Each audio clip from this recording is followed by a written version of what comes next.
What's happening, weirdos? Mayim Bialik is here. I am thrilled. I just did her podcast, which is called Mayim Bialik's Breakdown.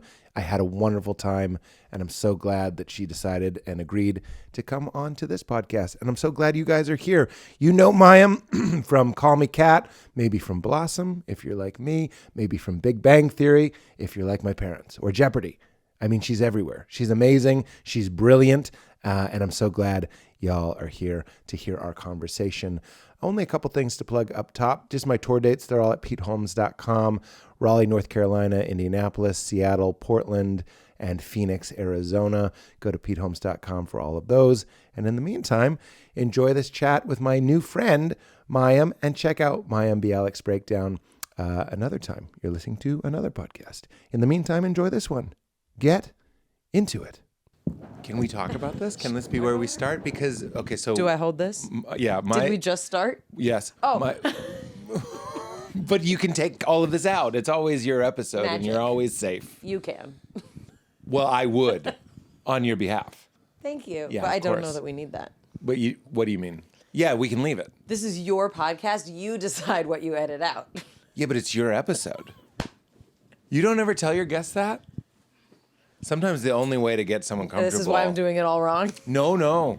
But we always say, like, sometimes in the pitch, not with you, but I'll say it's not a gotcha show. Right. Like if you accidentally...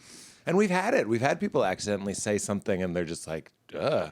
We've had a couple... Take that out. We've had a couple cases I won't name, but we've had a couple cases that have been impacted by news things. After the fact? That required them to say, please remove that. I've had that with jokes. I've had people die, and I've said somebody's, yeah, it's a bummer. It's a bummer. Have you ever not released an episode? This is podcaster to podcaster. One. We're up to 4, I think. 2. Yeah, we got a couple. It's pretty juicy. 5? Yeah. Katie just said 5. I want to sell them as NFTs. Welcome to episode 6. That you will be not airing. Let's do this whole interview knowing I'm going to cut everything. What I always want to do, and I know when I did your podcast, and I really loved it, and I loved meeting you. We had a great time with you. I really... Well, we talked a little bit about it. It felt like a fast friends. No pressure. You'll never see me again. Don't worry. I said sibling that I never knew I needed. There you go. But it felt like that. Something weird happened. One of the ways I felt instantly ingratiated towards you was that you said, your first thing you said was you're an Enneagram 4. And you're an Enneagram 4. Yes. And my mind was really blown because I know that people throw that expression around, but I really mean it. I was like, it'll be, we talk about this. And you went right... Deep. Not just my personality type. Look at, there's the Enneagram book right there. Yes, it is. There's like, it's like knowing what I am, but also knowing that that's a language that I speak was a very nice way for you to start.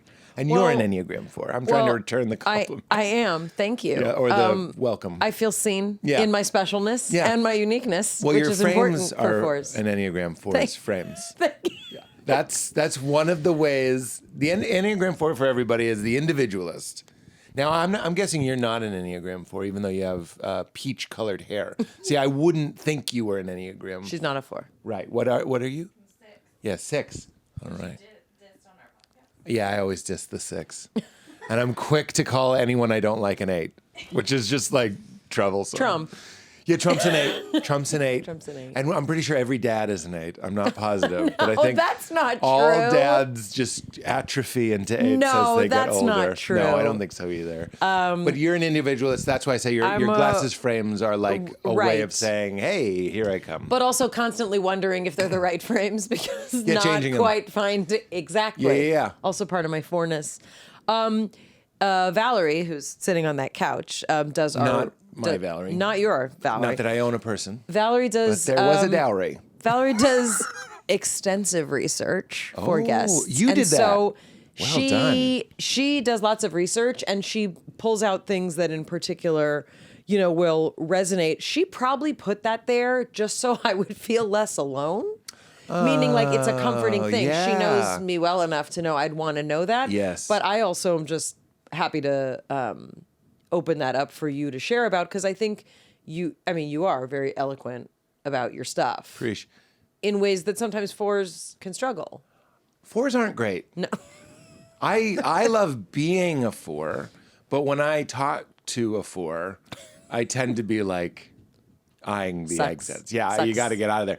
You in that book, Richard Rohr's book about the Enneagram, you'd call that an unhealthy 4, which is so condescending. I know, but I did a lot of work to try to, like, I'm out here. Well, 4s, and Trying. just to review, 4s, when you look at like who are the celebrities who have been 4s, most committed suicide. They're all dead. Like, just true story is that it's a very, I don't like the term melodramatic. Yeah. Deeply feeling. Deep feeling. Highly sensitive, and feelings are very meaningful. And other people not understanding those feelings is catastrophic. Is a declaration of war. My wife is a 9, so she's the peacekeeper, and I love it. I think 4s. I think 9s. we do well with 9s. I think if you don't love a 9, you're insane. It's someone who wants to get a pedicure, someone who would love to turn our phones off and watch Love Actually. You know what I mean? Like, and but it's not just laziness. It's a passion for comfort. Yeah. It's like a hobby. It's an intentional laziness. It's an intent. That's right. It's a mindful, Mindful laziness laziness. that's like, let's build the Shire. Big round doors. And I come in and I am Gandalf. I'm hitting my head. I don't exactly vibe with it. And if I do it for too many days, I'll get really itchy and uncomfortable. Like I start to vanish is what it is. Val doesn't vanish in comfort. I think she'd be just fine if we lived in Maui. Anywhere. Yeah. Pretty much anywhere. Yeah, that's actually absolutely right. What's that like? To What be is okay that like? anywhere. But do you identify with your discomfort? Like, like I do. I love being like, this isn't, and Val knows that about me. Oh, I'll write like a book about it. Yeah. I'll have a thesis. I'll do a painting. I'm going to wedge this in because we feel similarly about sleeping with our kids. That sounds weird. Letting our kids sleep in our beds. Yes. Okay. And when I heard Bed sharing. Bed sharing. Thank you. Yeah, that's why they made that phrase. So you don't Because say, you don't have to keep saying all these things. sleeping with I our sleep kids. with my children. No, wait, hold on. But I share a sleeping service. I feel like as a 4, that made instant sense to me. Oh, Because yeah. I seem to remember the indignity and the injustice of being sleep trained. And I'm like, and there's still it this just feels like righteous- abandonment. It is. We've talked about it before you've come on, where I'm like, as a mammal, you think there's a wolf. Why would you be chill? I mean, laying in the dark alone? Not to put my scientist Enneagram 4 hat on, no other animal likes to sleep alone. And most adults don't like to sleep alone. That's we spend right. a lot of our time trying to find the person to sleep with. Yes, that's right. Yeah, it's actually not evolutionarily beneficial. Agreed. To sleep separate, and just the magic of... What if Hugh Hefner just loved, he just hated sleeping alone? That's what it was. I wouldn't... That is exactly what it was. He wasn't. He didn't. He built got an through the empire. sex. He's kind of holding his nose through the He sex. built an empire because he was just wanted to cuddle. Bunnies love cuddling. Yeah, that is true. Young people like cuddling. Is there a scandal I'm not aware maybe. of? Oh no, I just meant like if someone's 60 years younger than you. Oh, I see. Like, just looking for the riff area. I wanted to join you, but I didn't know if there was a scandal. There probably is. Yeah. Sorry. No? I don't want to be quoted as Mayim Bialik says there's no scandal We around. don't know. We don't Let's know. be fair. Probably a scandal. But yes, it's funny. I also, that kind of stuff makes me a little nervous when people are like, oh, people like attachment parenting or being close or nice to children because of their own wounds. Yeah. And it's like, well, maybe people who were wounded are just more in touch with kind of what feels good. That's exactly and right. comfort and safety feels good. And maybe I just know it more than you do because I didn't feel safe at one point in a way that you did. That's the alchemy of suffering. Because you have that lack, you know what it feels like. That's like my whole life. But we don't want to over-identify or what's it called? Transfer. Yes, that's right. Or over-identify. You don't want it to get grotesque. Yeah. Or incestuous emotionally. Or incestuous, that's right. Just to We're bring both up that victims word. of that. Are we both victims of that? What? Emotional incest? Yeah, actually, you talked about it when you came on our podcast. Yeah, I seem to remember that. It's a phrase I like to pretend doesn't exist. Emotional incest? Yeah, it's just like it's a rough very one. loaded, but yes. It's a rough one. Jonathan actually was very dialed into when you were talking about that. So yeah. I find it's one of the weirder things that, like, when I go on instant pictogram. Oh, yes. Instagram. Yeah. See, I that's like how that. a 4 says Instagram.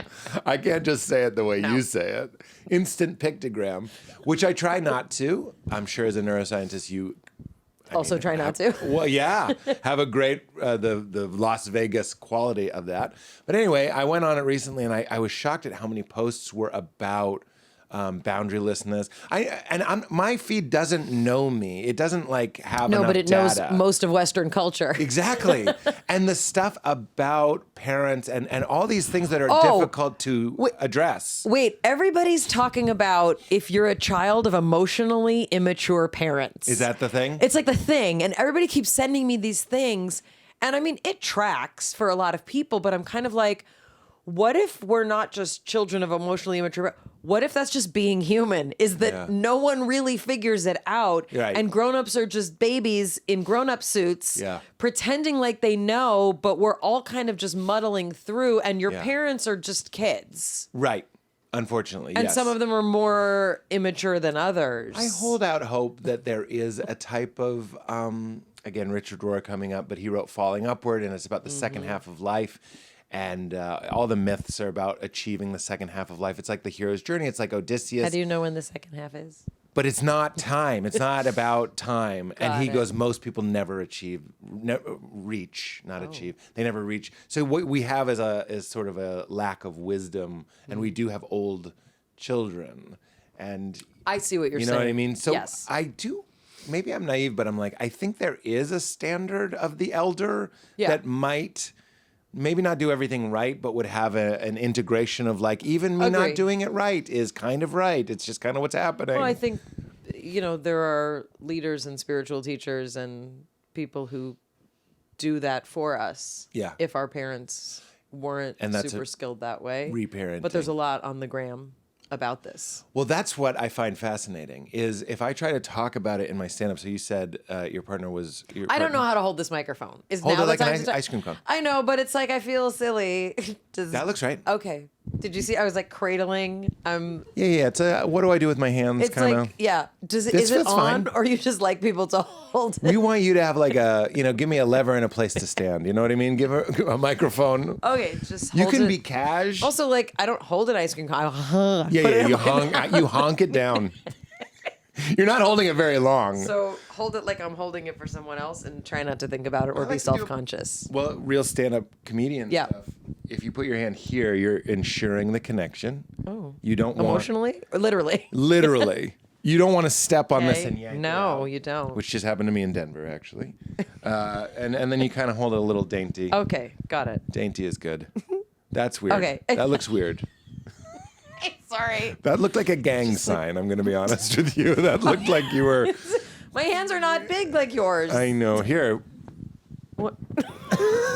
Cover my shame. There you go. My microphone shame. Okay. I actually thought you were doing a great job. That's... Are you tracking your data with a ring? I am. Do you find that useful? It is useful. Oh, I'm sorry. It is. See, I don't find it useful. That's sorry. You're so right. The implication.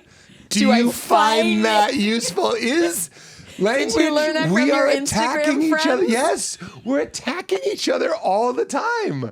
That was a microaggression. Wait, hold on. Do you No. find that useful? No, Is that important but to you you? know, it's actually right.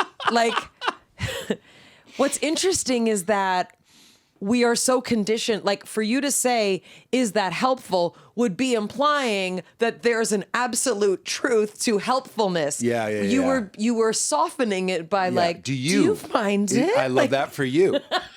But you are being a science person. It's more interesting. It is helpful. Your endorsement. But you know what I mean. Is it accurate? Yeah. I believe so. And With I think steps? accuracy is helpfulness. Does it do your steps accurately? I mean, I'm not comparing. I'm not using it for steps, and I don't have any other device to compare it to. Yeah. You need to collect data to be able Very to see, scientific. but it is helpful for some things. What is it? Well, like for me, like what I use it for is like heart rate and heart rate variability, oxygen saturation. It does generally pretty accurately track sleep cycles, but I recently did a sleep study at home where they send you something even bigger than this specifically that you wear for sleep. It looks like it's a tiny computer on your hand. Really? I don't mean to sound 90, but it's like a thing. And that does even more than this in terms of metrics. And that's useful to know. That was very useful. Like, That did can you make assess- changes to your life? So, based on well, we're trying, like, it can assess apnea properly. Uh-huh. It's not just guessing. It has a different data collection and it's doing different metrics. Yeah. So it can assess, I think it's called like hypoxia, like where like oxygen's not reaching your brain and therefore you're waking up. I don't remember what it is. Anyway, it assesses different things besides just being like, you were awake, you were asleep. Did you do you have app? You got the app? So Maybe you don't want to talk about apnea. No. What I was going to say is it is mild, but doesn't seem to be what's actually going on with it's not the cause of what's actually going on with my sleep. Are you and getting that's rocked helpful. in your sleep? I'm sorry? Bad sleep? Oh, very bad. Really? Well, do you know what seem so happens if you rested. don't get enough REM sleep? Tell me. You go crazy. Yeah, sleep Like deprivation. and REM sleep in particular. Yeah. So Right, yeah. right. Anyway, but yes, it is. Have you helpful. tried, and not just because they're a sponsor, but have you ever done mouth tape? What is it? We're not. This isn't the clip. Oh. This isn't an Instagram ad. No. I'm asking you, as I would say this off mic. I do it, and it's supposed to increase your oxygen So by I like think 18%. yeah. So basically, what it assessed is that there's something going on that's likely not apnea, not anything else bad, but just like I can't breathe and through my nose. Well, I am Yeah. a mouth breather. Just gonna put it out so there. if you put that tape on, you'd be toast. Well, presumably I might die. Yeah, I'm but I saying, think my like, body I'm might recommending try something. and compensate. Yeah. But one of the neat things about the second half of life is that all of the Not Richard Rohr. You just mean years. yeah, well, Yeah. I'm trying to. It's a play on what you said. Oh, I liked but it. But yeah, that like, so there's the cartilage Yeah. in your body, and it grows. Like ears get bigger and nose. They never stop. Right, and so inside of your body, things start falling differently, and so this is the notion of a deviate. Like, oh, I have a deviated septum. Well, things can keep falling in ways that you can't breathe properly through your nose. So I think So I your don't want to have face is trying to surgery, kill but you. this sleep thing is basically like you may want to you Get could in try there. and tape your mouth shut, but You you could may get not in be able there. to breathe through your nose, and then you're at the next level of sleep conversations of Okay. like Jonathan, my partner, wears I one was of just those gonna say. things. I think we might be there, or I could just ask him to Okay. hold my skin open. Yeah, that's what so I can breathe better just at night. what a lever needs to do just all night. I would say, does he use the intake, which is the hard plastic one? Yeah, and he does? he has a prominent, beautiful nose, but he keeps getting a boo boo. PBM? Yeah, he keeps getting a boo boo because those things are not made for people with larger bridges to our noses. Oh, So this talk about a niche market. Prominent nose airflow giant strips. Yeah. Giant's a little harsh. I just wanted to yes Flexible? and. Yeah. Maybe a little more flexible. Yeah. Flexible. Expanding. But he does use the hard plastic one, not the Yeah, not he the does. strip. But he always gets a boo boo. He puts like on a these. scab from the hard one because it rubs Oh no. on the bridge. You don't know On the bridge. on the bridge. I don't So know. anyway, I think he and I are now going to be twinsies. Cute. Yeah, but I have. Yeah, that's a game change. He's done the what's it mouth tape thing. Yeah. Then I saw people saying you shouldn't do that on the interwebs. Really. I've just tried teaching myself to I will not say- breathe through my mouth. I sometimes will prop a hand up under there Like an inquisitive, to see if I can keep it closed. like the thinker. That's how he's asleep. Actually, people don't know that, but that guy's taking a nap. Just propping it up Yeah, so yeah, that yeah. it stays closed. I will say, after you tape your mouth a couple nights, you do get like if I take a nap without it, I'm just Oh, doing more really? nose breathing. Yeah, because I'm just used to it. It trains you. If this is a snooze, I apologize, but God, after 40, sleep talk. I'd talk all day about this. It's a separate podcast we should have. It's a separate podcast. Now, does that Everybody's thing got tell you, like, are stories. you trying to wake up not in a deep sleep state? Like, It's not like that. It's not like oh, that. I'm just trying to wake up and have any justifiable REM sleep so that I don't feel insane. And you want to know you had it. Well, part of it is metrics for doctors. That's really, I really wear it more for them than me. Looking at those metrics sometimes creates a lot more anxiety. I just sometimes send a screenshot to Jonathan, my partner, so that he knows what he's dealing with on that day. Yeah. Deal with this, you say. Like, here's what happened while There's a- you were snoozing.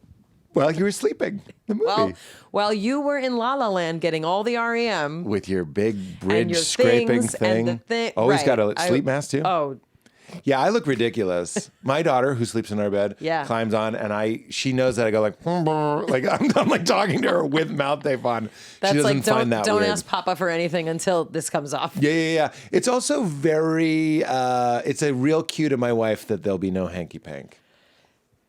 You know what I mean? I have so many things to say about this. Nothing's happening tonight. Yeah. My partner starts wearing goggles around 7 p.m. to Goggles? block out the. Can't even say it with a straight He face. wears goggles to block the blue light. You know, you can wear glasses. There's like eyeglasses that block blue light. He goes No. goggles. So for me, it's kind of like from 7 p.m. on, I have to be like trying to think. Do I feel attracted to this person? He's wearing these like. Am I with- You know what? I love him dearly, and I actually think that they're very useful. But you know when you see a dog in a sidecar of a motorcycle Oh my! Like with the tongue. with the goggles, he looks like he's wearing those goggles. That's the sound of the tongue. That's what I think of as those doggy goggles because they're very tight on your face. Why goggles? Why not glasses? He wants 100% no blue light. It seals it. What is he, Bono? The only reason I'm talking about this is that he's such a huge fan of yours that he'll be like, that's okay that you humiliated me with feet. Mortified. Look, we have blue light blocking stuff too. I never use it though. He Well, I'm finds just it helps wondering- his sleep. I wonder. I'm just wondering if you were to put those on, if your wife would be like, oh, that's a clear message. Nothing's Val happening and I tonight. don't. After a full day of parenting, I don't want to do any cardio. I don't care if Right. it's sex. Right. I'm not here to be like, let's get moving. Right. Like I want to flop. Yep. I'm a 9. I become an Enneagram 9. I want to flop and chill. What is the best opinionation joke? Have you ever got a good one? Has there ever been one that you were like, thank you, that was excellent?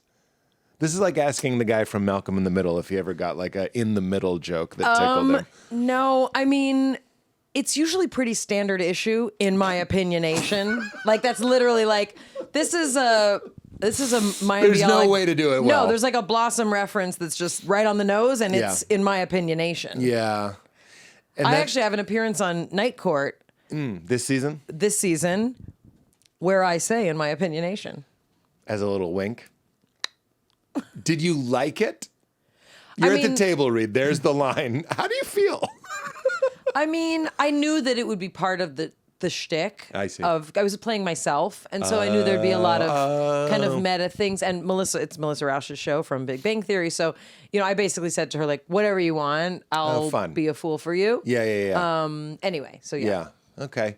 Yeah, I thought maybe there I mean, was a do you have a chance. better opinionation joke you'd like to share? I did want to slightly acknowledge that, like, whenever I see you, I'm like Oh. busting. Like, is there gonna be a place where I can say that's just my Were you a opinionation? Blossom fan? Val and I, like two old lesbians, watched Blossom during the lockdown, and we What? we really enjoyed it. We didn't get through all of it, but But you revisited we that. revisited. I watched it when it was on. Right. I mean, is that surprising? I guess it's more surprising that me and my wife. You knew I was a 4. from You're watching like Blossom. that. Yeah, what I found very moving about Blossom, but also very sad for me as a child. Yeah. Wasn't unique to Blossom. It was the way that your dad was so attentive and like you were flying your freak flag and that was celebrated and there were like frank discussions about sexuality Yeah. and your brothers were like protective and everyone was allowed to be themselves. I actually feel pretty emotional as I see say that. that. I'm like, everyone on the show is like was- allowed to be themselves, know- including the dad. Yeah, he was like so flawed. So and- and I do think this is worth like a little mention. Back then the notion that there would be a show where a dad was raising a family was like weird. What? What is this? Crazy. The Sci-Fi Network? And the mother's character just up and left one day because she wanted to live her own life, which at the time was like Mothers don't do that. Yeah. That's not even realistic. Yeah. Why would a woman actually want to get her needs met and not want to just be cleaning and cooking all day with these children? Like, Yeah. that was, people were freaked out that we thought this would work. The show was actually loosely based on Dion from Dion and the Belmonts, the guy who sang like Run Around Sue and The Wanderer and all those. He was Run Around friends. Sue was his mom? No, that I don't know. But he was very close with Don Rio, who created our show. And Don loved seeing a musician dad who was like cool and close with his kids. Yeah. And that was part of the motivation of like, we haven't really seen a family like this. What would it be like? Yeah. And it was kind of sweet. That dad was really touching, sweet. And young. to He was watch. supposed to be a young dad, Yeah, you know, who yeah, was, yeah. anyway. And also creative. Yeah. But the fact that like everybody was kind of a bunch of 4. I mean, 6 seemed like a 4 as well. Yeah. Oh, Like, that's interesting. I don't know if that's Yeah. true, but like you definitely were both going like, let's dress nuts Yeah. today. Yeah. Or every day. Let's dress nuts every day. Yeah. And It was- even the dancing, it was so unembarrassed. You know what I mean? it started our show. Our first episode was Blossom talking straight to the camera in a video diary. It wasn't remember. called a vlog then. Yeah. And we were like, we've heard people say, was that the first instance of someone showing a vlog on television? It was 1989. We did our pilot. Wow. And I was talking directly to a camera. And I isn't- said, this is my video diary. Wow. Yeah, I don't know. You called it a selfie video, and everyone's like, "Can we go again, Mayim? It's a video diary, you nut." And isn't the pilot in True Blossom style sort of like about the birth control pill or something? Like, Oh, isn't so there our first something- episode, Blossom gets her period. That's what it is. And because her mother's not home, she has to like navigate this by herself. And she has a dream that the Cosby tampon. mom, that Yeah. Felicia Rashad Yeah, is yeah. explaining to her fallopian tubes and the uterus and the menstrual and cycle. it is the Yes. woman from the Cosby Show. It is. So it's a TV we character. premiered after the Cosby Show. Oh, shit. If you'd like to go back in like television history, we premiered after that was our lead-in. But that's very meta too. That this character watches Exactly. the Cosby Show, just like us. Yeah, she was like everybody's favorite mom. Yeah. So yeah, that was our first episode, and there's also a scene where Blossom goes to the pharmacy to like buy protection, and she has Yeah. this image that the box is like this big. It's like a flash, and remember. it's like a It's like a fantasy. sketch. Yeah, It was like a- it was like an we SNL did some sketch, yeah. some fun things. Yeah. Yeah, Vonnie Ribisi was the guy working behind the counter who then went on to do other acting things. Oh yeah. Yeah, You said his name properly. Giovanni Ribisi. I heard Vianney. Oh no. But I thought I was like, I've been saying Giovanni, and I'm a real rube. No, we used to call what him are you Vonnie, new in though. this town? He used to you just called go him by Vonnie. Vonnie? You know. Was he? I confuse him with the kid from Can't Hardly Wait. It doesn't matter. Did you like doing Blossom? I know that's a very vague question, but did yeah, you like it's it? vague. It's generic, No, but I'm very curious. Yeah. So I was very new to acting. So the whole thing was kind of cuckoo pants. Like I had never done a pilot. I had never like been in that scenario. It was all very You were new living to in San me. Diego? No, I was raised in LA. So you- yeah, I was okay. born in San Diego, but I was raised here. But I didn't start acting till I was like 11 and a half. And I had done some commercials, a lot of voiceover work. But like character roles were fewer and far like between back in the 80s. Fewer and farther between. Farther between in the 80s. So I didn't have a lot of like, I'm the girl selling you a car. Like, this is my happy family. Like, nobody looked like me. It was like, you know, when sure? they try and put, you know, kids together with people at auditions. Yeah. You know, and they're like, oh, we're going to group together an African-American family. We're going to group together. And then they'd be like, Right. like she's outlier. like Eastern European mutt. Yeah. But yeah, so I didn't have that kind of acting experience. A lot of kids do a ton of commercials. I did like a weird McDonald's commercial. I did Right. I played the voice of Peppermint Patty in a MetLife commercial. Oh wow. And I was in Beaches when I was 12. It came out when I was 13, and from that I got Blossom. So like I was pretty new to the industry. Yeah. I had just started acting, so But they I approached enjoyed you. it. Someone loved Beaches and was like, A lot of people apparently saw me in that. Yeah. And then, different companies came to me with scripts of like, we'd like to give you your own show, which sounds crazy. And it felt Yeah. crazy. Yeah. And when I read this Blossom pilot by Don Rio, I was like, oh, this writing is different. This feels like, it reminded me of J.D. Salinger in terms of the the exploration into what was actually going on for this teenager instead of just surfacey stuff. Yes. And it reminded me of the literature I liked reading about young rebellious Treating young people as real people too. Yeah, and that's kind I know that of sounds what like it was. we're doing a panel for Blossom, So- but no, I felt that way. No, but I enjoyed that. I enjoyed creating television that showed a girl that was quirky, but also still dated and was smart. Like you didn't have to pick. You didn't have to be like the girl who had boyfriends or the girl who didn't have boyfriends. Right, you're not Screech's It's like a girlfriend. person, right? It was all the characters, right? Well, all the characters were like kind of like a bit more fleshed out. Yeah, agreed. You know, being 14 to 19 and being on television is a different story. Like that. Well, let's was put hard. a pin in there. That was hard. Put a pin in that because I'd love for you to step out. Isn't it fun or sort of worth celebrating that you are? When I say left of center, I consider myself to be a left of center. So please don't think I'm othering you. Yeah. But you know, I'm trying to remember Six's real name. Don't tell me. It's something Jenna Von Oy. Very good. Yes. Oh, weird flex, but yeah. I know. The weirdest flex.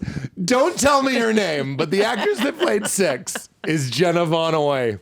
And Joey Tata played Nat, the owner of the Peach Pit. Different show. Different show. Just fun names that you remember from credit sequences. You do. I do. Joe, there's your clip. That's super fun for me.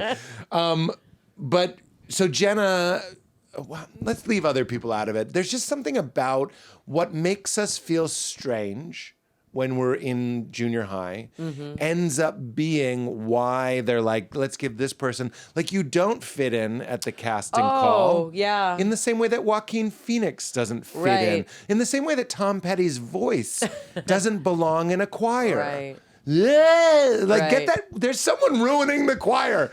There's front people. Yeah. And those front people are often kind of weirdos and a little bit ostracized. Yeah. So isn't there something kind of nice about that? No, that's definitely kind of nice. And I think that felt special about being on Blossom. Yeah. That felt really special that we weren't being asked to be different than who we were. Yeah. You know, and even Joey Lawrence, who got to play this kind of like dopey, you know, character, had his moments of insight. He had his moments of complexity where you could see, oh, sometimes people choose to not operate in the cerebral world because it's not as fun or interesting for them. Right. And that doesn't mean that they're stupid, right? Right. So I think all those things, and you know, I don't mean to like Monday morning quarterback a sitcom, but for us, it was very meaningful. Yeah. And it was, you know, it was not easy to be a leading lady on a show where nobody looked like me on television who was a leading lady. Like it was very surprising. You know, I was on, you know, I would do press tours and stuff with people like Christina Applegate and, you know, Jennifer Aniston, like all these women who were like classically, right, what was considered classically 1980s, you know, beautiful, and like Pamela Anderson, and like, you know, that was the aesthetic, especially at for that women. time. 100%. I'm not saying it's not that way anymore. Correct. But I remember when Blossom came on being like, what? Yeah. Not in a what, but like a what? Yeah. It was kind of exciting and interesting, but you must have felt the other side of that, maybe like a little, not imposter syndrome, but maybe like, what's going on here, or something different is happening. I mean, and I think that it's funny because I've on my podcast we've talked with Jenna Von Oy, and she had a lot of really interesting things to say. That she said there was a lot she didn't realize she was even processing at that time. You know, like you kind of go through it and you put one foot in front of the other, and you're making comedy and it's fun and you're getting all this attention, but there's a lot of complexity, you know, to what you're experiencing, especially as a young woman, you know, at that time for sure. I think when I think also of like, did I enjoy it? Did I have a good time? Like, what did she mean by that? Because I'm not going to forget to get to did you enjoy it? Yeah, what does that mean? I mean, I think what she and I talked about in particular, and this is, you know, on our episode, in the early days, in the early years of Blossom, there was a lot of fear that people wouldn't watch a show about a girl. That in particular, boys wouldn't watch a show about a girl because the sort of industry standard was girls will watch girls and girls will watch boys, but boys will watch boys. Wow. And that the kind of girls we'll tolerate a Topanga, but we're here for Fred's brother. Right. But the notion that the kind of girls that boys like to watch are Playboy bunnies was something that we kind of incorporated into our show as a request from the people who drive ratings. Like, we'd like to get more ratings. And so we started featuring episodes with like Playboy bunnies. It was Joey fantasy sequences. Oh. Or like this, that. And it made for good publicity. Keep in mind, there was no social media in Yeah. those days. There's just And we were a bumpers. family sitcom. Sitcoms were not cool. They were not, cutting edge. So it was like, if we have Playboy bunnies on, like, we take pictures and we post them on Us Weekly or whatever, right? Right, So it became right. a thing. And so Jenna and I were talking about how, like, I found that deeply problematic because I was like this young feminist and I was like, these women are being objectified and don't you all see it, And everybody was like, you're crazy and you're just a weird feminist. And Jenna said that she remembered at the time feeling like she was okay with it. But she said, looking back, we were these young teenage girls trying to like be creative and be appreciated. And what was happening was like, we were frequently being surrounded by like men coming to our set to take pictures with women in bikinis. And like, it wasn't a hostile work environment, but as a young, like 14, 15-year-old, it's like, what does this mean about value? And what is our show saying about that? Right. And so it was interesting that she said that at the time she didn't realize it. And she's like, she sees now that all of my like, this is wrong. She's like, now I get what you were saying. So even as a 12, 13-year-old, you were like, yeah. this is wrong? Oh, I was like, I never shaved. Like, I didn't shave my legs. I didn't believe in it. Like, I was a very like strident, second wave feminist as a teenager. It's funny. I bring this up a lot because it's been something that I've had to unpack and process. Is like I've kind of been called out in real life for like when I go like, and strippers, they don't want to be stripping, Right. And people, it's sort of the flavor of the day to be Yeah. like, don't shame No, the right. sex It's choice work. feminism. Yeah. What is that called? Choice feminism, that like all choices are part of the spec, which is true. Yeah, yeah, It's yeah. true.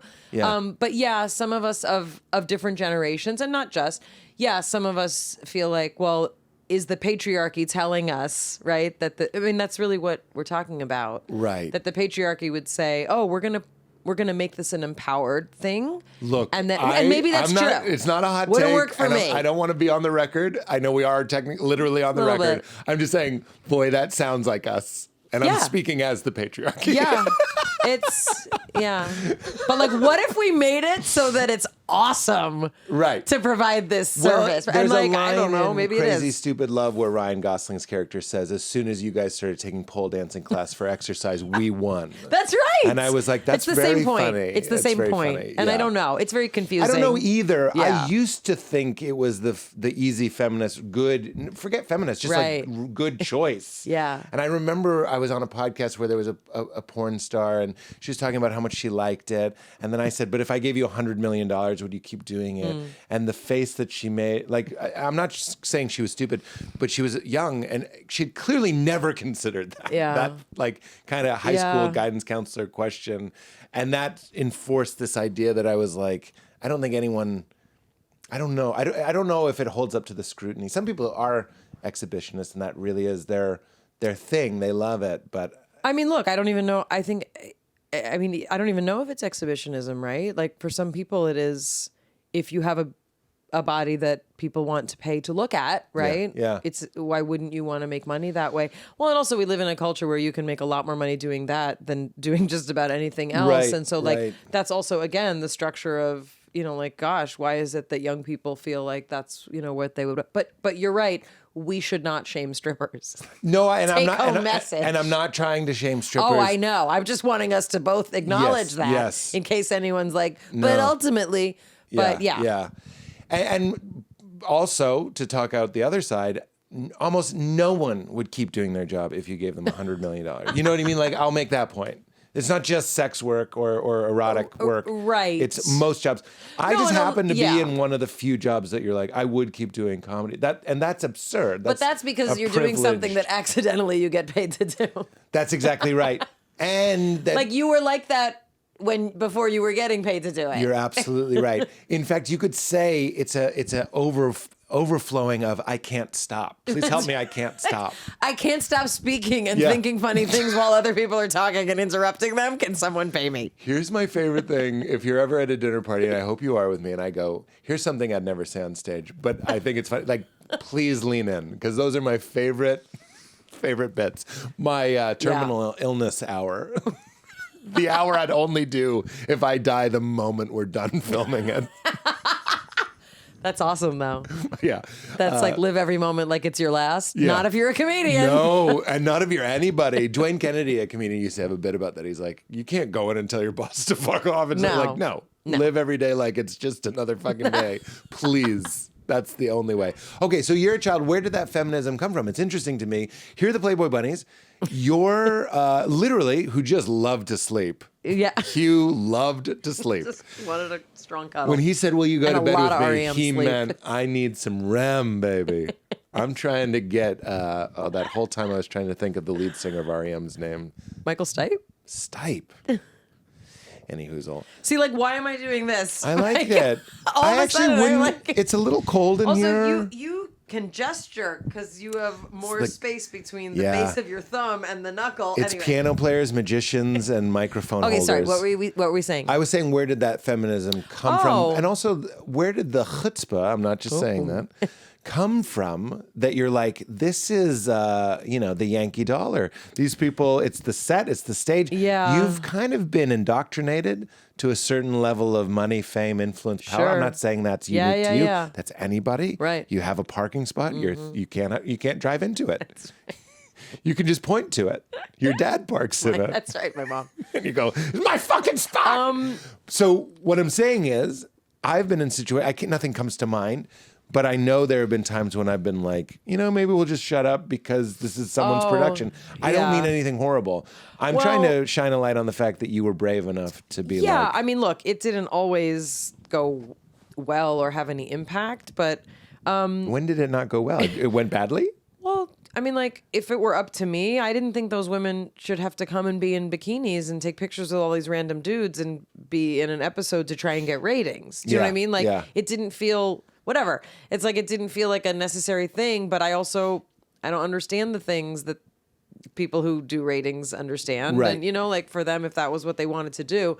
So yeah, it's not like I was like, this is not going to happen on my set. It wasn't like that at all. I was a kid. Right. And, but you did try to voice your principles? Oh yeah. Where does and there that was come a lot from? there was a lot of interaction with our writers about what felt comfortable. And so there was a lot of, I mean, even as an adult, though, that stuff was still hard. I had a show, Call Me Cat, and even then, there's a lot of 3 conversations seasons. with network and with this about like what should we do, and there's still, even as a grown woman, it's still like, but do you really know what you're talking about? Yeah. And I'd be like, a little bit. What was something on that show that you were not sure about? I'm trying to think.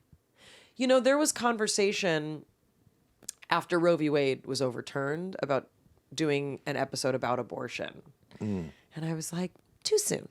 Our show took place in Kentucky. That was not a state where you wanted to talk about that. So that was an example of like, I was like, yeah, that feels a little hard. And they agreed. But it was just like a conversation. But where it came from is that my mom was a very rebellious child. She was raised by Orthodox Eastern European immigrants from Eastern Europe. Sorry, I said Eastern immigrants twice. My mom was raised, my mom was raised very, very religious, and she was the middle of 3 girls. For whatever reason, she was the rebel. And she wanted to wear short sleeves, and she wanted to, not go to synagogue and like not be kosher and, all these things. So my mom, when she married my dad, Judaism does offer a lot of opportunities. Catholics get all the we're repressed. But Judaism, you have a cheeseburger, you're in the wrong, so you can rebel. Well, part of that is because of the ethnic peoplehood, that it's like you're genetically Jewish. It's meaning like that's your lineage, that's all the diseases that Eastern European Jews get, like those are your diseases, even if you don't want to follow the rules. Right. You can leave, but the diseases are coming with. Well, this is what I say when people are like, I don't identify as Jewish. I'm like, do you have to get tested for Tay-Sachs and Gaucher's? You're Jewish, right? Like your genes tell a different story, but you don't have to go to synagogue. I don't care. Matt but Goldich, the comedian, had a joke about, in gym class as a kid, you take that big, what was that called? The parachute thing. The parachute. And somebody goes, let all the blues run under, and everyone wearing blue runs under. And then he goes, let all the Jews run under. And he goes, and then the 6 most unathletic children just run under like slowly. I mean, he does it. It's completely different. I'm only quoting. Please don't be mad. Not very mad. Funny joke. But I do like that parachute game. I used to love that very much. Me too. March birthdays. Let's go. True story. I was going to a movie premiere this week for my new movie, The Best Christmas Pageant Ever. I was in the shower, I was getting ready, and I was like, oh, I should wash my hair. Then I hesitated because I was like, wait, for years, using shampoo means your hair will look like garbage. It'll look like dried out, fried out, frizzy, poofy hay stuck to the top of my head. But then I remembered I discovered modern mammals. No joke. Now when I want my hair to look perfect, I take 15 seconds, I wash it with Modern Mammals, the non-shampoo shampoo. It's essentially a shampoo. If I had 5 seconds to explain it to you, I'd be like, it's a shampoo. If I have a little bit longer, I'd say it's a non-shampoo shampoo, meaning it cleans your hair, but it leaves just enough of the natural oils in your hair to make it look perfect, manageable, and just right every single time. It's got that flow. Looks perfect, almost like you have a little bit of product in it afterwards. So I didn't have to use any product. Going to a movie premiere where I wanted my hair to look perfect, all I did was wash it with Modern Mammals. You should check it out. Over 40,000 guys have switched to this instead of traditional shampoo. These people are losing their minds. Once they try it, they never go back. And I certainly am one of those people. For real, I'm hooked for life. It's the only way to clean my hair for the remainder of my days. And it's a small punk rock company. They're grassroots. These guys were just fed up of the way shampoo is frying their hair, and they made a solution specifically for guys. They have bars, for a no plastic version with no fragrance, or bottles, which is like a magic gray mud that I love the feeling of and gets your hair perfect every single time. 6 seconds to perfect hair. Go to modernmammals.com/weird, where people can get a special combo deal and try both the bar and the bottle for $44. And those bars and those bottles will last you a really, really long time. They last. modernmammals.com/weird. We're also brought to us by our friends at Ritual. Whenever I go to on the road, there's only one supplement that I absolutely make sure to take with me, and that is my Ritual multivitamin, the Essential for Men. I know a lot of people feel like you just pee out vitamins that they don't actually get into your system. Ritual is different, has a delayed release capsule, which means it's gentle on your stomach. It won't upset your stomach, which is excellent. I don't know if you've ever taken zinc on an empty stomach, but it will make you feel ill. Ritual is safe even when you're fasting, and it breaks down when it's in your lower intestine, which is where it can actually be absorbed. So trust me, if supporting foundational health was a sport, you would want Ritual on your team. Their Essential for Men is a multivitamin that's based solely on science and designed to help fill the common nutrient gaps in your diet with 10 key nutrients. According to the CDC, fewer men than women meet the natural daily intake for fruit and vegetable, and they're more likely to overvalue exercise and undervalue nutrition. So enter Ritual to fix that, a multivitamin scientifically developed for men to help fill those gaps. And I can say for me personally, as a vegan, I'm mostly vegan, I've seen that effect in my life when I get my checkup. These 10 key nutrients are getting into my system. They're gentle, it's traceable, it's vegan, it's non-GMO, it's gluten and major allergen free, makes me feel ready to start my day, and I've seen the results in my own blood work. So Essential for Men is a quality multivitamin from a company you can actually trust. Get 25% off your first month for a limited time at ritual.com/weird. Start Ritual or add Essential for Men to your subscription today. That's ritual.com/weird for 25% off. My mom was a rebel. And so I was raised with this kind of like feminist, rebellious spirit. And she spoke up. Yeah. I mean, when she met my dad, like, she was like, I never want to, have to participate in things again. But she did raise me in a Reform synagogue. I was actually raised kosher. There was like a lot of remnants of my mother's former life. But I think when I was... remnants of chicken guts. Right. Well, when I don't remember, I must have been like 8 or 9. I only found this out later. We had been kosher. Like, I was raised in a kosher home. 2 sinks? And not 2 sinks. That's a luxury. That is, I know. That's nice. But my mom at some point decided to stop being kosher. And I found out as an adult, she sent a letter to the whole family announcing, I'm no longer kosher. Wow. Like, fuck you. Which I think is kind of funny and very in my mom's spirit. So yeah, my mom was kind of like, there are pictures of me as a baby wearing a Ms. Magazine t-shirt. Like, they were, and my dad also, like, they just... You said that you're feminists, your house was like the 1940s. Yes. And it seems to me like that would be your entertainment then. Like your voice, your opinions, how you live is your television. Yeah, there was, I mean, in a lot of Jewish families, especially immigrant families, there's a lot of talk. There's a lot of conversation. There is a lot of joking, like humor and sarcasm. Yes. And, you know, a hypervigilance about surroundings it can be very funny, right? Yeah. So that is a lot of our kind of storytelling. And even if you're not religious, like the culture of Judaism and like the Torah and all those stories, like Abraham and all these things, it's a culture of storytelling, you know? There's a lot of detail. There's a lot of detail, a lot of humor, a lot of puns, a lot of puns in the Torah. People don't know that. Oh, is that right? There's You got to know the Hebrew. Puns. You got to know the Hebrew, and a lot of the rabbis, which was like Jesus's time, like about 2,000 years ago. A lot of wordplay, a lot of it's like it's a very like in the weeds kind of language. Mordecai Finley, the rabbi on this podcast, and he was like, the Book of Job is a comedy. Like he's like, you don't get it. Yeah. And I was like, I'm gonna stop trying to get it. And he's like, you should. I mean, it's also a great tragic story for fours. Like we are Job, so I totally get the appeal of Job. I don't want. This isn't it's my podcast. It's not an overshare. I had to have my fertility tested this morning. Deal with it. It feels like too much information Is right it? now. No, go ahead, keep going. Well, this is how Jewish I feel. This is how I relate to Judaism. How do you relate to They Judaism? close the door. It's my time to do this.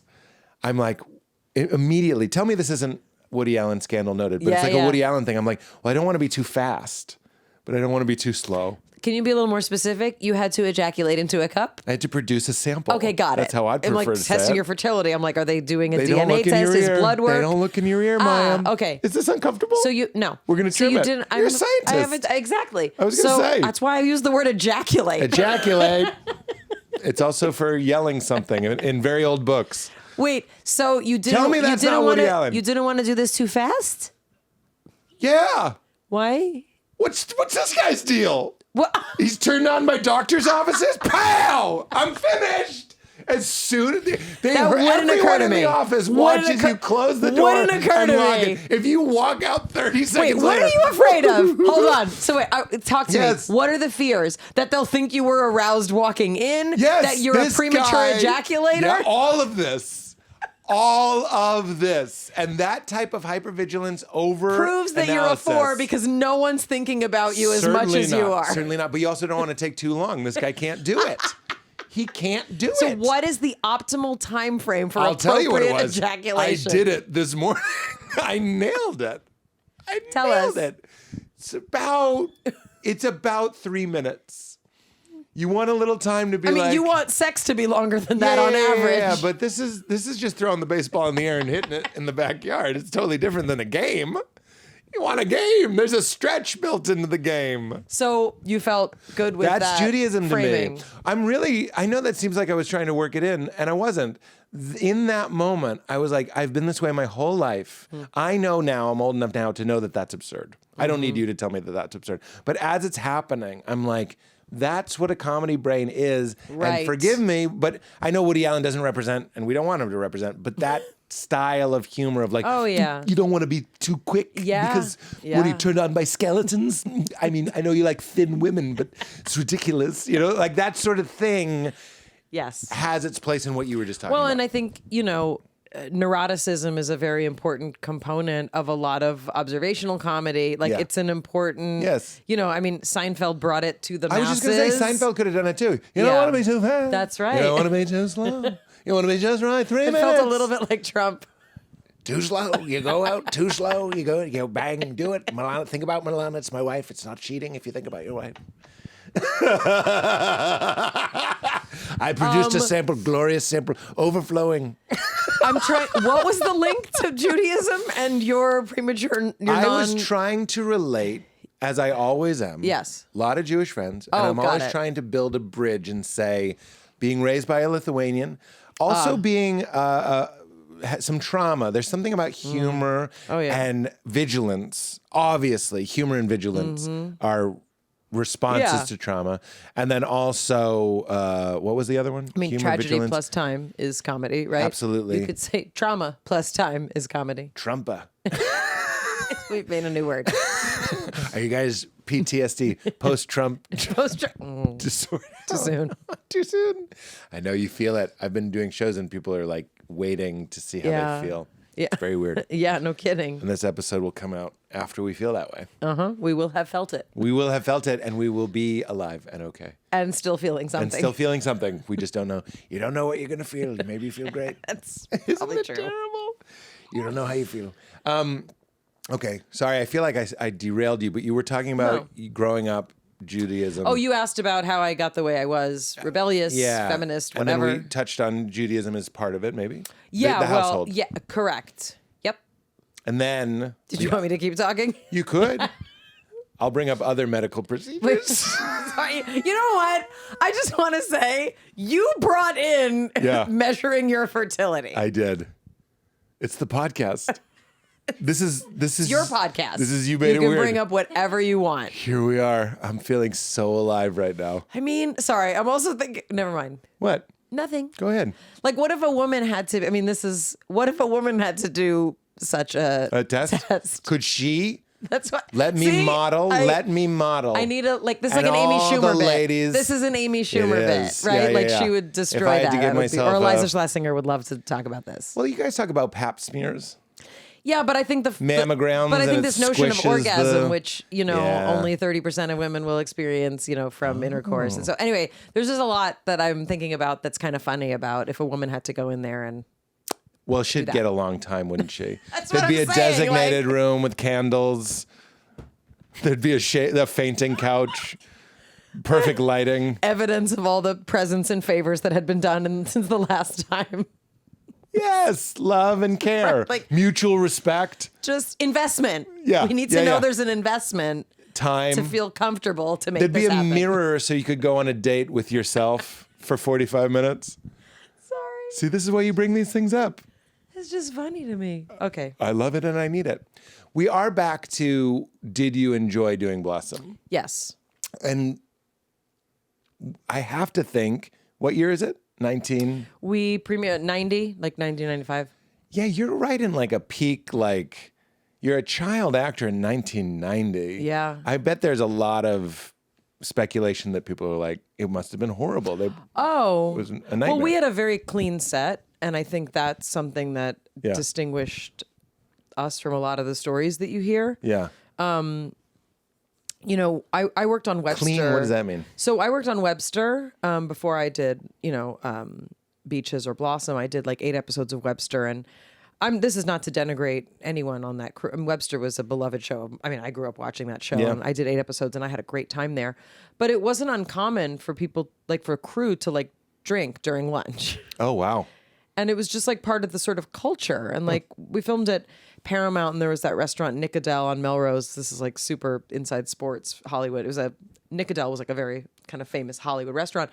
And like you'd see people like in there, and then they'd like go back to work, I see. And so like it was, those kind of sets had a different vibe, especially for young people. But on our stage, I never saw anyone drunk or drinking. There was no alcohol on our stages. There was no alcohol on the lot. I never saw people do drugs. It wasn't like the cocaine days. We didn't have that kind of room. We didn't have that writer's room of like everybody's coke. You hear these like horror stories, and especially for young people dealing with those personalities, like, the things that I remember is smoking was still allowed inside when we started Blossom. And we had this unbelievable director, Zane Busby, who does beautiful, beautiful work. She runs an organization called the Survivor Mitzvah Project, where they contact Holocaust survivors still living in Eastern Europe and bring them supplies and food. And she's just an amazing person. Wow. But she was our director on Blossom, and she used to smoke like in our face, like on stage. It was just like a normal thing. And it was my mom and the other moms who finally, like, very gently were like, can we not have someone smoking in the... Yeah. But that's what the culture was like. So for me, like, that was like the worst of what I saw. Yeah. And so I think that made for a very different experience. Like, I had a sober crew, sober cast. Like, all, Bill Bixby was our director. He was unbelievable. Like, we had these beautiful, we had a really safe atmosphere. It was hard being a human, and it was hard being me, but that was kind of its own thing. It wasn't anything about work per se. Yeah. My parents also were very strict. I didn't party. I didn't go to things. But as you know, like, given my personality, like, I wasn't the party kind of kid. Right. Like, I'd see all these teens. I'd go to events like with other teens, like Teen Beat would take us away. Like, let's go to Palm Springs and we'll film the whole thing and put it in the magazine. Like, that was those days. And it was like Danica McKellar and like the kids from Wonder Years and, you know, all these kids. And like, I felt exactly like I did everywhere else in the world. I felt like I don't get it.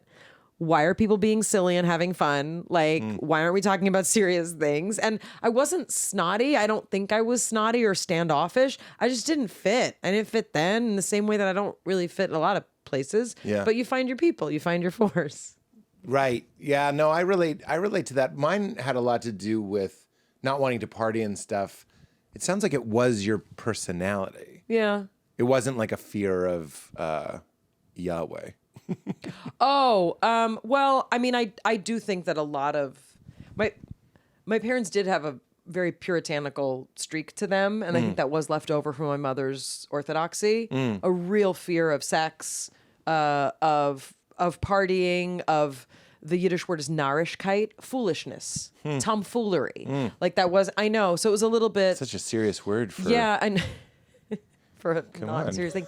So though there was some of that. Also, my parents thought, my dad in particular thought that the way to, you know, teach me and my brother about safe sex was to tell us that everyone was lying and no one was having sex, and that we just went to school with liars.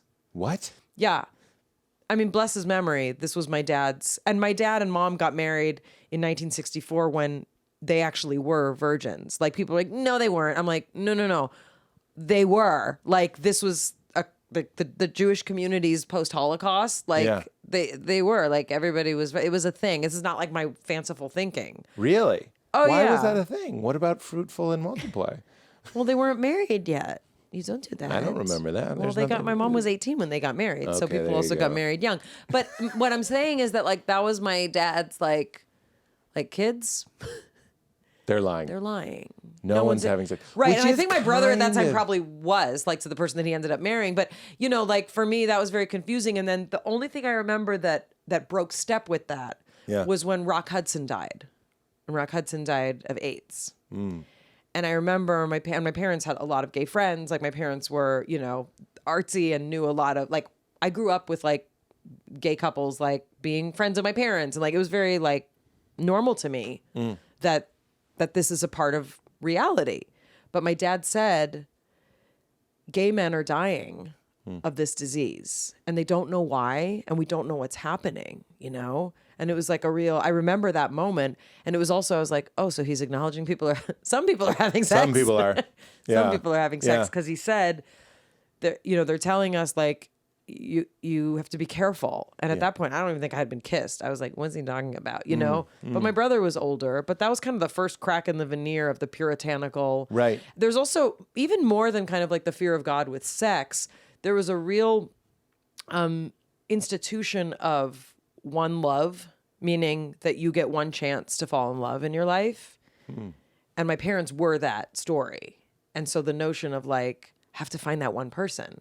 That was I got to find that one sort person. of the mythology. Yeah, that was inherited? the mythology. And I Yeah. think it really carried on for me. And then, like, that's why getting divorced for me, I don't know what your Yeah, experience, yeah, yeah. getting divorced, like, even though I cognitively knew I was not them, But it shattered something. it's so, it kind of blew this notion wide open of, like, oh, I guess I didn't do it right. You know? That's hard. Yeah. Were they still living Yes. when you got divorced? Oh, yeah. And were they? I mean, the funny response is like, guess you didn't find true love. Oh my gosh. Yeah, and like I even say that about my mom. Like, you know, I went on to like I have a PhD. You know, I've raised 2 children. I'm self-supporting. I've written 2 New York Times bestsellers. Like I'm Yeah. you know, and she's like, but are you gonna get married again? Like, you know, Wow. Hard to get away from that one. yeah. But to me, like it's an indication of the intensity with which that was a really a fulcrum point of the community that I come from, you know, which I think you can relate to that. I too. did. Yeah. I don't. Yeah. I'm more interested in yours. I'm not going to bring my divorce into it. We've covered it. No, I was so thinking much. more about when you were saying like the fear of God with sex. You know, I'm saying this was all bottled up in that. Yeah. That like if you're only supposed to have sex when you're married. Yeah. When you find the one person that is your forever person, the only way to know that that's the person you should have sex with is if you get married. Right. Because that's your person. Right. You get one shot. Right. And then why did that fall apart? Do you talk about that? My marriage? Your marriage, yeah. I don't really talk about it. I mean, if there was a category. I mean, the category was I don't think I knew myself. Yeah. You know, I don't know that I do now, to be perfectly honest. Yeah. I don't think I knew myself, meaning not just like, I didn't know what I needed. It wasn't that. It was like there was a lot of processing of where I came from that I think we both bore the brunt of. You know? So you started doing some work. It started working me. Because one of the things we Like if bonded you don't work hard your over. issues will work you. Yeah. So it started showing up. Yeah. In retrospect, yes. Yeah. How does it show up? I mean, for me, like I said, I don't know that these things are like gone. Yeah, they don't have to be gone. Yeah, But I do think that's more fun. Just keep it going. No, I think it's interesting that therapy and working on this stuff is viewed as like a luxury or just sort of yapping. No, it is a privilege, you know, to be able to afford a person to help unwind this. Yeah. But it's emotions and trauma. It's like urine. You can try and hold it in. Yeah. Eventually. Yeah. It's going to come out. Right. Like it'll start leaking and then it will be beyond your control. That's right. It will be like literally. But that's what I mean. For everyone. I don't think that's said often enough. It's not like you'll be a little bit more relaxed at the pool. You'll like stop sabotaging relationships. You'll situations. stop throwing things and breaking them. Yeah. Not at people. Yeah. Like I had the you had like real rage. I'm a rager. I'm sorry, I shouldn't say that. Sorry, I'm a person who experiences rage. I wouldn't say I'm a rager like I'm a constitutional rager. I understand. But yes, rage is there. Rage is there. Rage is there, and rage in the past has been there in ways that felt as out of control as I have heard addicts describe their addiction like going for the to bottle. a narcotic. Yeah. Like, it does not feel like it's in my control. When did that start? Well, probably when I was a kid. Kid raging. Yeah. Oh, wow. I don't think I grew out of it. Well, and I think if we look at, for me, like why do relationships not work? Yeah, I think I was still in many ways operating with the tools of a young, frustrated person. Yeah. In a grown-up suit. Rage, is it just that there are all these like, not slights, but there are all these things that are activating to you and you're pushing them down and then it bursts? I mean, I think it's death by 1,000 paper cuts. And I think like what I'm told is that it's unprocessed grief. It's like, it's grief with a lot of energy. Exactly. Yeah. It's like sadness and grief with a lot of energy. Yeah. And I do believe that, while our environment and meditation, all these things can impact us, I also believe that, like, for some people physiologically, that's where we go. Like when I meet people who are like, I've never experienced that. I'm like, what's that like? Is it existential grief or is it like circumstantial? No, it's usually circumstantial. Oh, really? Yeah, it's some sort of buildup, that feels like it needs a discharge. And I've had people like, freeze, if you freeze like paper plates with water in the freezer and then you peel the paper off, you have like these like ice plates. So people have recommended like throw those instead. And I'm like, no, it doesn't do the same thing. It's really not the same. I need a real plate. Like punch a pillow. I'm like, no, not really the same thing. And my dad had rage. Also, I think that's breaking stuff. Yeah. Yeah, I grew up with things flying. That was like a thing. And so that's also There's a hard Jewish thing. joke. Right, sorry.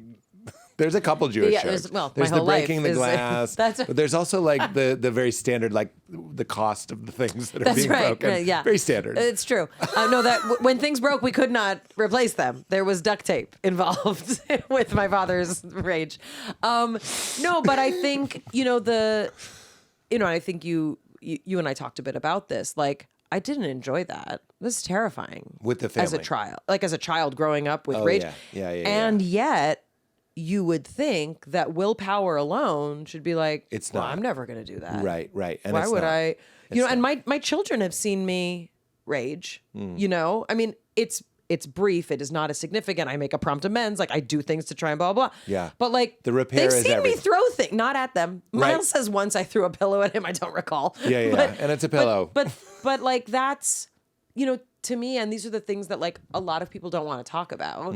And I don't love talking about it. But since we're here and we're talking about it, it's part of why I do my podcast the way I do it is because I am not the celebrity who's going to be like, here's the 3 tips to like, have a great day with your kids. 5, 4, 3, I mean, 2. believe me, I want to do it. And Yeah. also like the truth is that I have scared my children with my anger, and have had to To have which a I say, I don't reckoning. know if you heard me say, it's all about the repair. The times that Sure. I think that just to join you, Yeah. I think our gate was. I mean, I've raged at closing. your child, which Yeah, is, I know. Leela's not cool with you. She can't watch Blossom with us. It's really. She can watch Call Me Cat though, because that feels more measured. No, but the gate was starting to close on the car, and there was something about the dog was barking, and I'm trying to close the gate, and something went wrong with the car, and now it's in the way, and I was just like fuck, like that, and. Leela saw that, and then comes like the guilt and the shame. Oh yeah. And then Val, what I'm trying to briefly share with you is like Val goes, it's all the repair. Yeah. Everything is the recovery, repair. yeah. It's just, in fact, you're kind of doing something wonderful, meaning the world is filled with those moments and people having moments like that. And then like saying like, you're giving them a safe, I said this on some other parenting podcast, but I was like, going to Disneyland is like a safe place to experience like fear. You know what I mean? But you're okay. But you go on Pirates and there's that dip. Yeah. So your parent too can be like a place where it's like, yeah, I thought the car was going to get wrecked and the dog was stressing me out. And you just kind of like calmly, I got overwhelmed, but we know we're at Disneyland. Well, right. Well, and I think also, being a parent is also being able to say, I did not handle that well because I clearly don't yet have the skills to know how to handle that moment. Mm-hmm. If I did, we wouldn't be having this conversation with me telling you I didn't know how to handle that. Yeah. Like there's something there. Right. Yeah. It's interesting. Also, you mentioning the sober set at Blossom. There's something about drunkenness that is very similar. I stopped drinking, and one of the reasons I didn't realize I was stopping drinking is I've talked about it before. I was doing a corporate show. That's a whole story. But it was a party, and there was a dad, and he had these red wine lips, and he was talking to his son in this way that I'm like, this kid doesn't know why his dad is acting. I'm not saying all alcohol is evil. I'm just saying this guy was lit and was talking to his son like dad-splaining. Yeah. Like boozy dad-splaining to his son. It feels and like I was like, kids don't always know why, but it's like if something, dude, when someone's I don't like talking to drunk people. If someone's drunk and talking to me, I'll just be like, I'm going to go sit over there. Like, it's over. Yep. Like, I have that No, boundary. I have very low tolerance for... It's not happening. Even high people, they think they're hiding it well because like everybody smokes weed. And I'm like, no, I can tell when you're not holding your weed well. You're like that drunk person I don't really want to engage with. That's right. Everything is being forgotten. Exactly. It's just a like, waste. everything's so funny. It's like, no, it's really not. Just stop. It's I just like a to have a waste good of time as time. much as the next person. Yeah. But you got to read the room. Absolutely. If I'm stone cold sober and you're super freaking high, just say hello and move on and find someone else who's stoned. They'll think you're love hilarious. it. They'll love and here's the feeling of being stoned is you're both laughing. Yeah. And then I go, he didn't know that there was a cat in the box. And then the other guy goes, there was a cloud that looked like Ronald Reagan. And I'm like, oh, we weren't even having the same experience. So much of my stoned experiences is going like, you don't understand why this is funny. Even in California, it is getting a little bit colder here, which means I've been drinking my LMNT, LMNT, LMNT, my hydration super drink, hot. What does that mean? It means you can make LMNT hot. They have chocolate flavors, and you can get their chocolate medley now, which means they have chocolate chai, they have chocolate salt, they have chocolate raspberry, and chocolate mint, which are incredible. I boil up some water, really just heat it up, put it in a cup, stir it.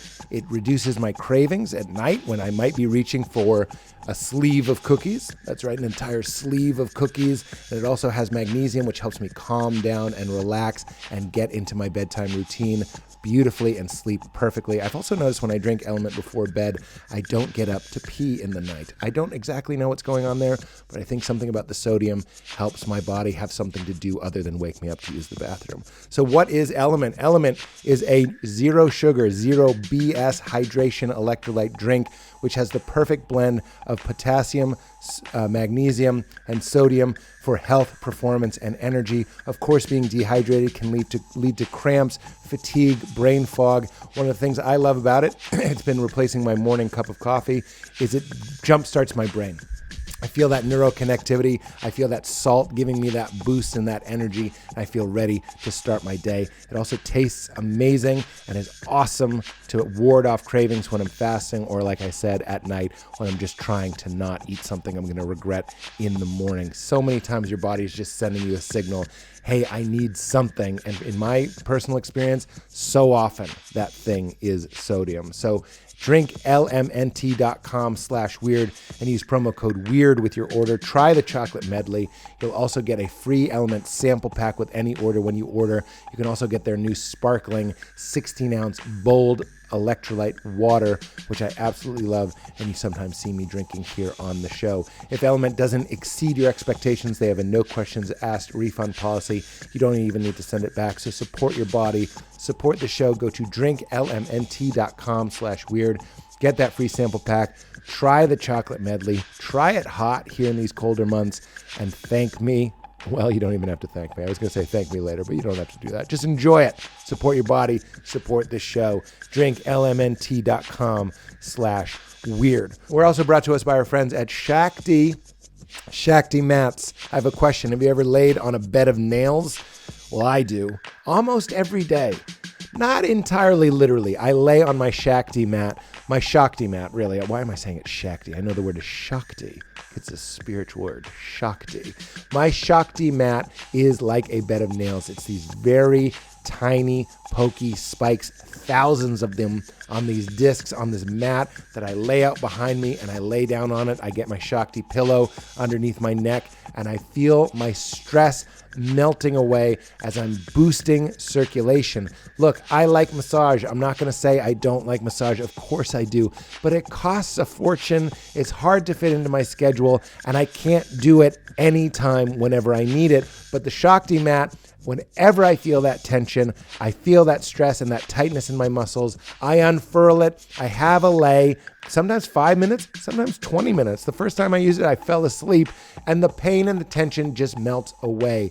It has an extreme feeling up top, but I promise on the other side of that pokey poke is a wonderful and unbeatable, almost like sinking into a warm bath feeling. And you can feel the blood rushing into your back and you can feel your muscles melting away, relaxing away. It's intense, but it is wonderful. It's like cold exposure or deep tissue work or sauna.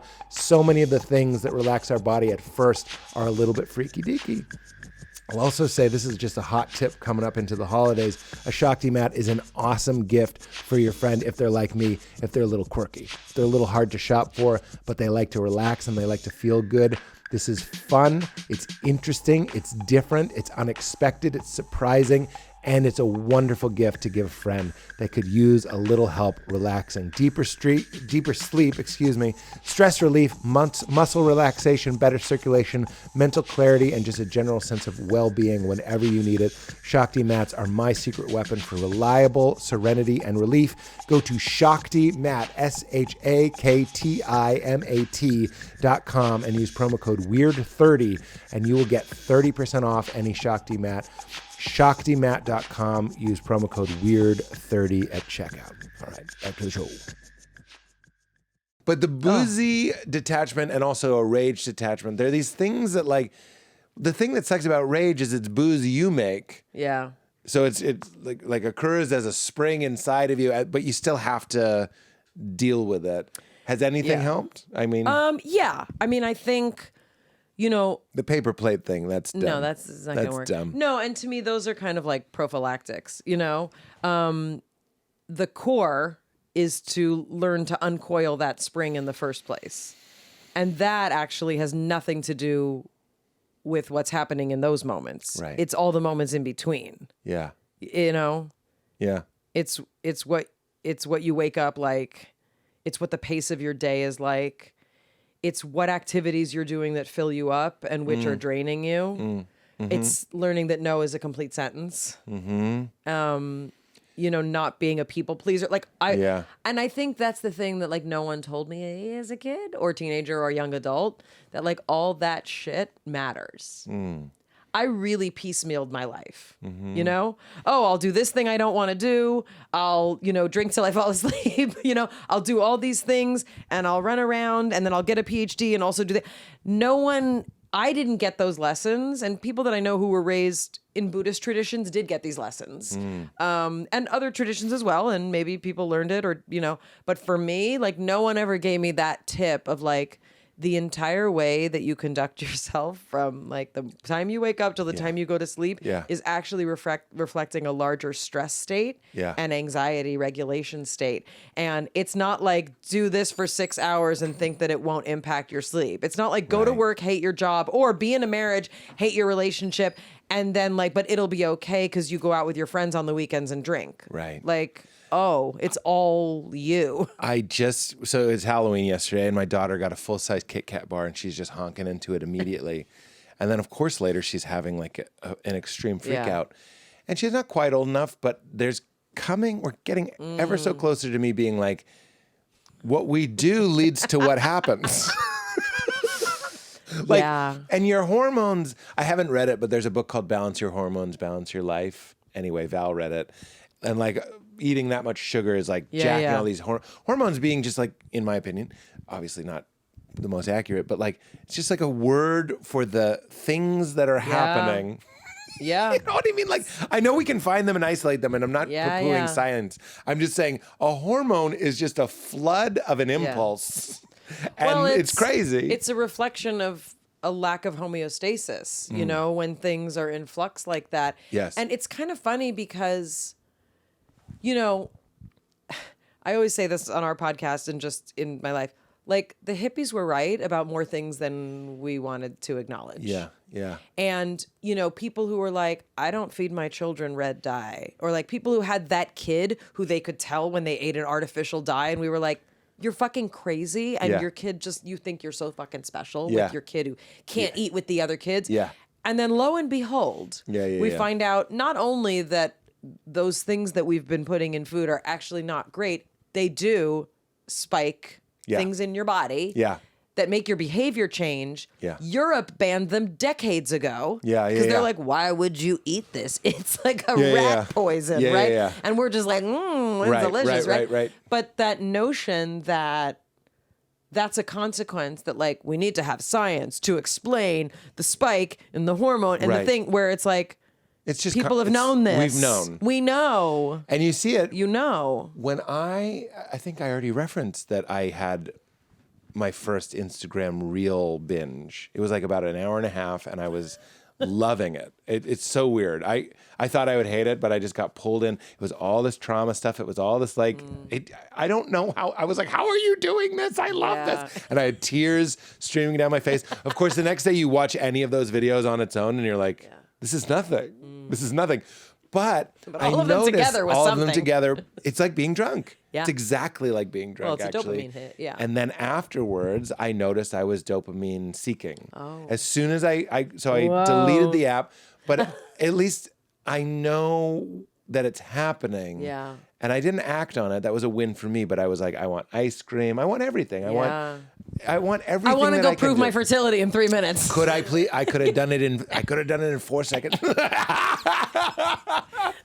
But precisely, I wanted anything. Yes. And isn't that a weird little glimpse into just what we are? If you prime We're it, just animals. and if you prime it, Just I was animals. doing a bit about that recently, where I was like, smell dating, like pheromone dating. If you like date someone whose smell Yeah. you really like, the likelihood of sticking with them or having a success, whatever the metric is like through the roof. Like, and I'm like, I'm sorry, but we're apes. We're apes. We Yeah. like a smell, and the Yeah. smell has to be. Let's not even unpack the smell. But there's a lot of things going on that have nothing to do with It's like anything. an Anchorman, right? When he's putting on the, Yeah. it's like the cougar. Yeah. Remember? 50% The polar 50% of the time it works every time or whatever. That's right. Sorry. It's absolutely true. Well, But it's the like, the yeah. bit that I'm doing is I think Viagra is leading to children that shouldn't exist. And I think that's true. Because if you can't perform with somebody, that's a sign. That's a real sign. We had on. You might be related to them, Maya. well- you might the fact that you Oh, yeah, can't yeah. function might be because you're smelling a Right. distant cousin. And Viagra's like, shut the fuck up. That's really funny. We had Sharon Malone, who's a OBGYN and hormone specialist, on our podcast, and she was describing all the wonderful things that happen to women in perimenopause, and I was like, why is every man listening to this going to be like, I don't want to date anyone who's 42? Yeah. I was like, is this what's happening? She's like, truth be told, that and Viagra is leading to a lot of discomfort. Tell me.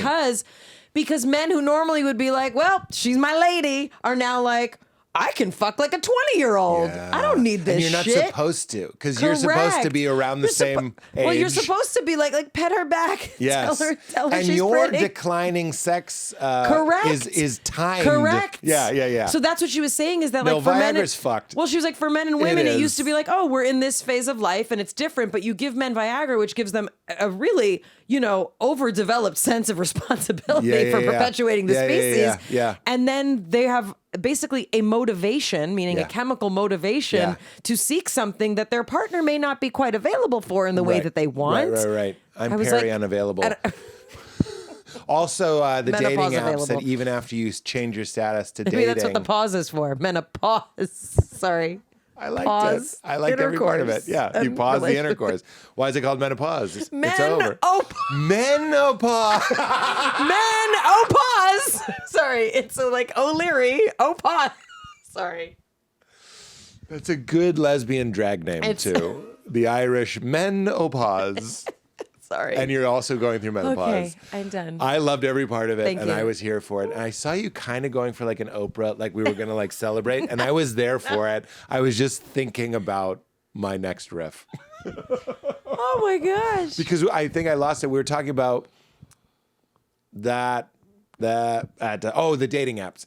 They Yes. hack your dopamine as well. If you say to whatever it is, I don't know, whichever app it is.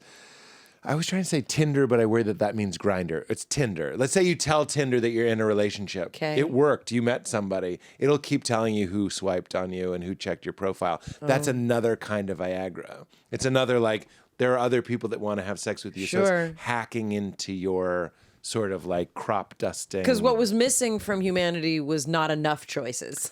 Dude.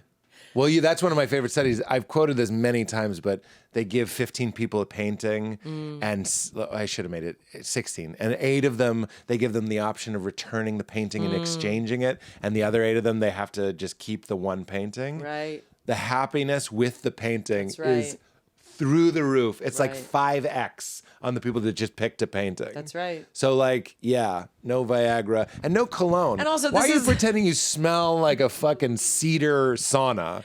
I think You it's smell like I my think it's cousin. also funny that you and I have some similarities to our religiosity in a younger time and a different kind of Yeah. framework. And here we are kind of poo-pooing the dating apps of like all the people know. who get to just It's like, true. we didn't have that. I didn't have that. Didn't Just have. had to like a normal person. Did you marry one of the first people you were with? Oh, that's a yeah, leading I guess question. so. I guess I was just curious. Yeah. Yeah. Not the first, but Yeah. yeah. Yeah. Samesies. Yeah, and I think also, I think it was the first person I dated that was the closest to my age. I had dated a couple people who were older than me. That makes before I sense, met- right? I mean, your I mean, it's growth like, oh, was she's kind of. yeah, but like when I look back, I didn't mean physical was, growth. I meant that you were thrown for into being a grown-up. Yeah, but when I look back, I was like, and I have a 19-year-old, And when I was 19 and I finished Blossom and I was going to college and I was dating someone older than me, like I really felt like that was appropriate. Meaning like I'm older. But I was that kid. You know, I look at my 19-year-old and I see like, oh, he's like, I'm a big guy now. And it's like, sweetie, you're still a kid. Meaning it's like, so darling. So I think of myself like that, of like, gosh, that's the folly of youth. Yeah. You have to believe so deeply that you're competent, right? Yeah. That you're like functioning, that you can do all these things. But like in the culture that we live in, it's still very young. Oh, of course. They're tall babies. You're right. You're not like a 15-year-old throwing arrows and, killing bison. Yeah, Like you're not that teenager. Yeah. It's not our culture. Yeah.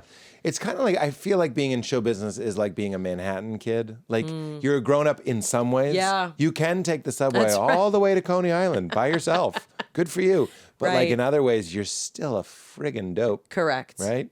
Yeah. I have a science question for you. Are you ready? That's fun. I hope it's fun. Is this about your semen? 'Cause the last time you surprised me with something, it was about your semen. Semen analysis. Look, it was today, which made it better and worse. Maybe. It made it better for why I brought it up. I'm Oh, it just prepared. happened. I'm It made prepared. it worse knowing that's how I spent Be my like, morning. there's something different about you. Oh, I know. But that might be my 4, but like I crave something happening. Yeah. Even if it's like, oh, my cheeks got a little flush. I Yeah. spent a good while going like, should I have said that? Like, but at least we're alive, I guess. Amen. What's your science question? Well, I'm very interested in talking to a neuroscientist because I wonder, and I don't have to tell you this, but I am. This is in like an open and generous spirit. There's no like, science is so beautiful and so amazing. And then there's this feeling that I wonder how you cope with it. Dr. Andrew Huberman, I know the world. Yeah, he's everybody's neuroscientist and the internet's neuroscientist, and he's the one that got me looking at the sun in the morning. Oh, yeah. And he got me delaying my caffeine. Yep.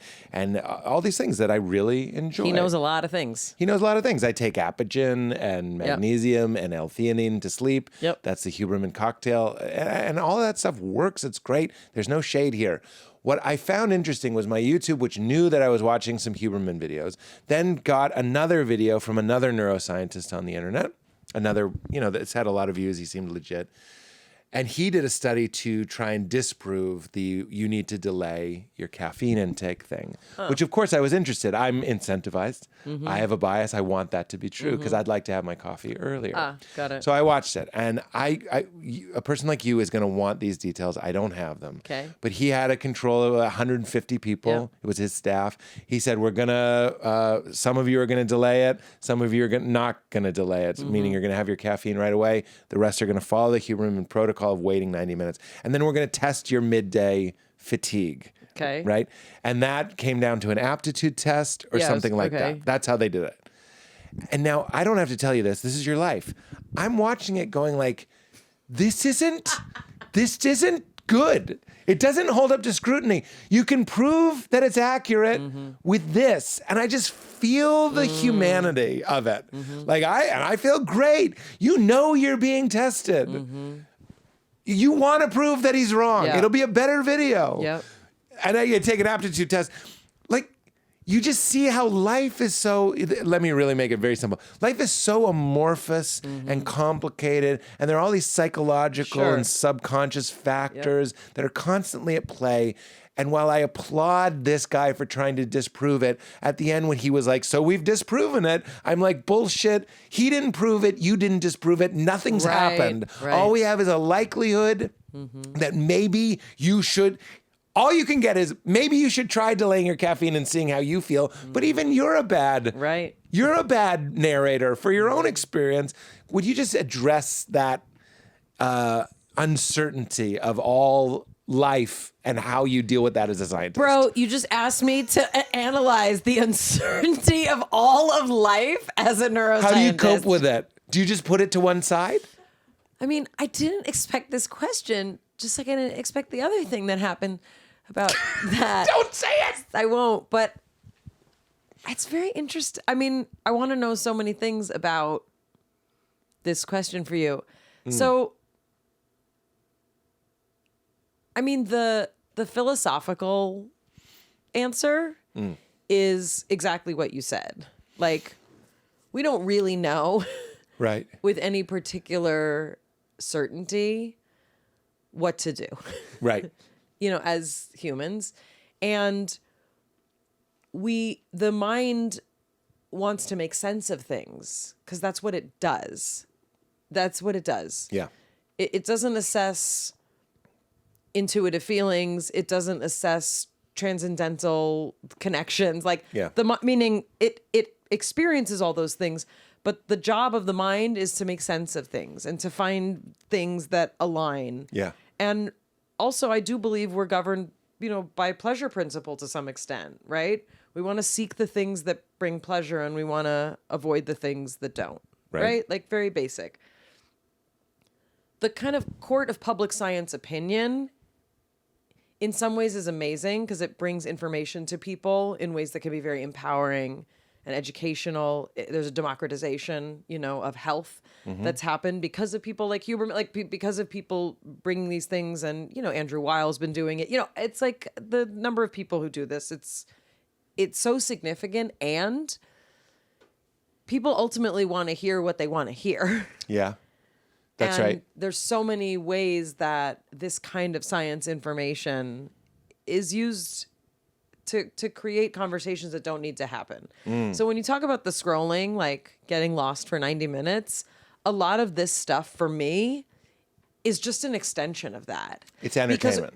Because we're constantly just trying to find the thing to make us feel better about the thing we're doing or help us believe that we can get better. Hope. Correct. He's selling hope. He's selling if hope. If you delay He's selling hope and 90 minutes, you'll feel better. Maybe correct. I will. Well, and in terms of second study, man, 150 people's not a significant enough N. Yeah. It's not a significant enough study for me. So I have definite things about that study, the way he conducted it. It's not double blind, especially, if you're doing it with staff, like even Joe Dispenza, who we've had on our podcast and who people lose their minds. And I think he's got a lot of great things.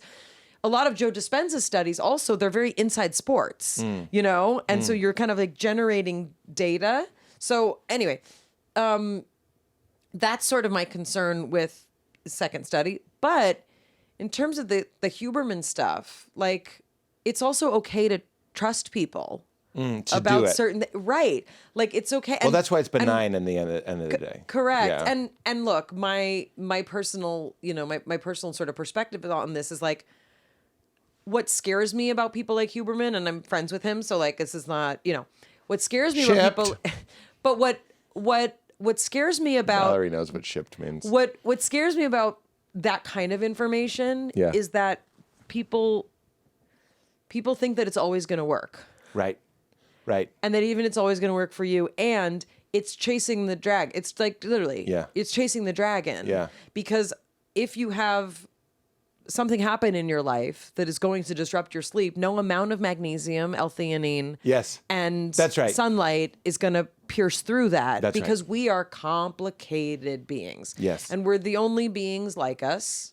We're primates in a very special way. So yeah, it's one of the reasons that I really don't follow science that way. And I feel like I'm being left behind in a lot of ways because this is where everybody's getting their science information, right? Right. There's a lot of parallels to be made. But so many people see something on Instagram once, not knowing who the doctor is, not knowing anything about it. And they're like, well, this happened. I saw something about mouthwash and I was like, goodbye, mouthwash. That's right. The biome in your mouth. You need it alive. Yes. And it was an ad for something. And who cares? God bless people like Huberman who are actually piecing through research in legitimate ways to try and filter it for all of us. Yeah. But sometimes Jonathan, like, my partner, Jonathan, I mean, I hate being this science girlfriend. Sometimes it's like, my sleep was like this last night, and it must be because of the soybean that I ate, at 7 p.m. Talk? Pretty much. That's how Val and I talk. And what constantly. I'll have to say is like, that's one data point.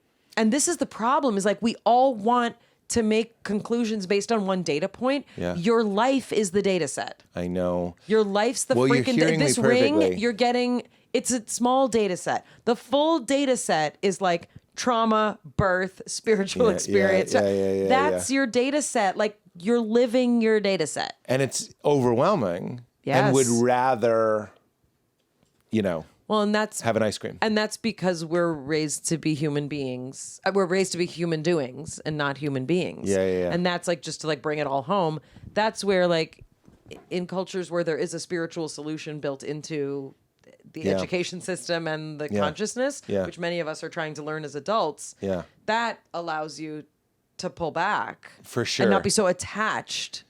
Well, there is something very scientific. Forgive me. I hope I'm not sounding pandering. Like, I'm scientific. I'm just saying what seems scientific to me about closing my eyes, being a spacious field of awareness. Yep. It's observation. At least it's the first part of an experiment. I'm observing. When I say I'm anxious, let's close my eyes. And where is that? And it really is like this asteroid belt of brown specks across my throat. And then you get really curious about it, and Rupert Spira does this. Like, can you make it bigger? Can you make it smaller? What's the size of it? Is it porous? Can you fly? If it had a color, what color would it be? And all of this. Where are the edges of it? Where are the edges of it? Yeah. Ooh, don't get me started. Have you ever done like, here's a feeling, here's a sound? Are they experiencing over one another? Or are they separate? Is there distance? Oh, I like that. It's trippy. I'll send you a but I think, meditation. but what you said is that's absolutely true. Curiosity and awareness; those are the antidotes to all this stuff. Yeah. It's like it's like super complicated, and it's actually not that complicated at all. Right. And people who have psychedelic experiences or transcendental experiences, and you get that feeling of like, oh my gosh, like I'm held. It's love, right? That's like, how do you bring it down from the mountain? Right. Is really the question. And there's something else you said about. I don't remember. Observing what we were talking about, Huberman and data points. Your life is the data point trauma. That's right. That was kind of nice. Yeah, I loved that. I also was like, this applies to everything. Like when you review a movie, I'd like to know what you ate for dinner. When you review a movie, I'd like to know the last time you had sex. I'd like to know if you fell in love that morning. Roger Ebert wrote some movie reviews, and he had fallen in love that day. Wow. And it's like, this one isn't right. Yeah, you can't oh, that was the other thing I was saying. I knew it would jog it. You can't disentangle that stuff. But the other thing is, I mean, in terms of the caffeine, this is a funny one. I don't drink caffeine. Wow. Imagine if you did. Well, it doesn't feel good. Yeah. I'm one of those bodies that it doesn't feel good. And I also understand that like it makes people productive, and this is not just me being like, don't drink caffeine. If you condition your body to have that drug as a stimulant, you're going to go into withdrawal when you don't have it, right? Right. So also a lot of this stuff that we're dealing with, it's like pick your poison, and we all do, right? We all pick our poison. Yeah. But yeah, those are things that also like we want to change our behavior. We want to feel different than we do. And then we have to regulate the things that we do to feel different because they have consequences, right? And then we're your 4-year-old, Absolutely. That's the dopamine seeking after the scroll. I've never gotten this to work, but you'll appreciate it as an Enneagram 4. Sometimes I say on stage, I go like, I wake up and then I want coffee, and then I need to use the bathroom, and then I'm hungry, and then I had a little too much, so I need some exercise. I'm like, how I want to feel? Differently. Yes. I never go like, and I've arrived and I'm here. I don't know. Do you read Peter Kingsley? No. Okay, so Peter Kingsley, in A Book of Life, he talks about one day he decided to follow every single impulse he had. Oh, wow. And see where it led him. Wow. And it led him from, like a coffee shop in Paris to like this. And as soon as he ordered the thing that he thought he wanted, he was already thinking about the next place, and he would follow it. And he just kept following the impulse wherever it took him. And I was like, that's how our brains are constantly churning. Right. They're constantly churning. And yes, the more anxious you are, the more you churn. Yeah. The less sleep you get, the more you churn. The less you have an anchor and something to keep touching base with throughout the day, the less you believe that something actually cares about you or is protecting you, you're going to churn faster, harder. Yeah. It's like, that's the science. And how do you prevent the churn? I know you're not the 3 things person, but I'm curious what you're doing. I mean, I think it's the uncoiling of the spring. So therapy? What? Yeah. Oh, I'm sorry. I thought that's what you meant. Therapy. No, I'm just saying like getting to the root of it.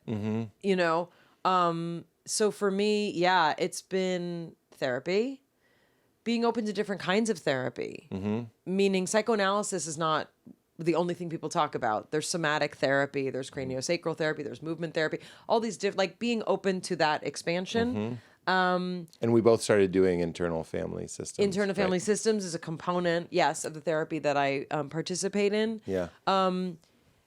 I don't like to say meditation because it's too broad. Yeah. Having something you do that you eventually look forward to that is as close to nothing as possible. Wow. Yeah. Is how I would categorize it. Yeah. I've been using a biofeedback app where you can kind of track your heart rate variability as you do these meditations. Oh, wow. That's been my thing. And I've started looking forward to that time when there's nothing else going on. Yeah.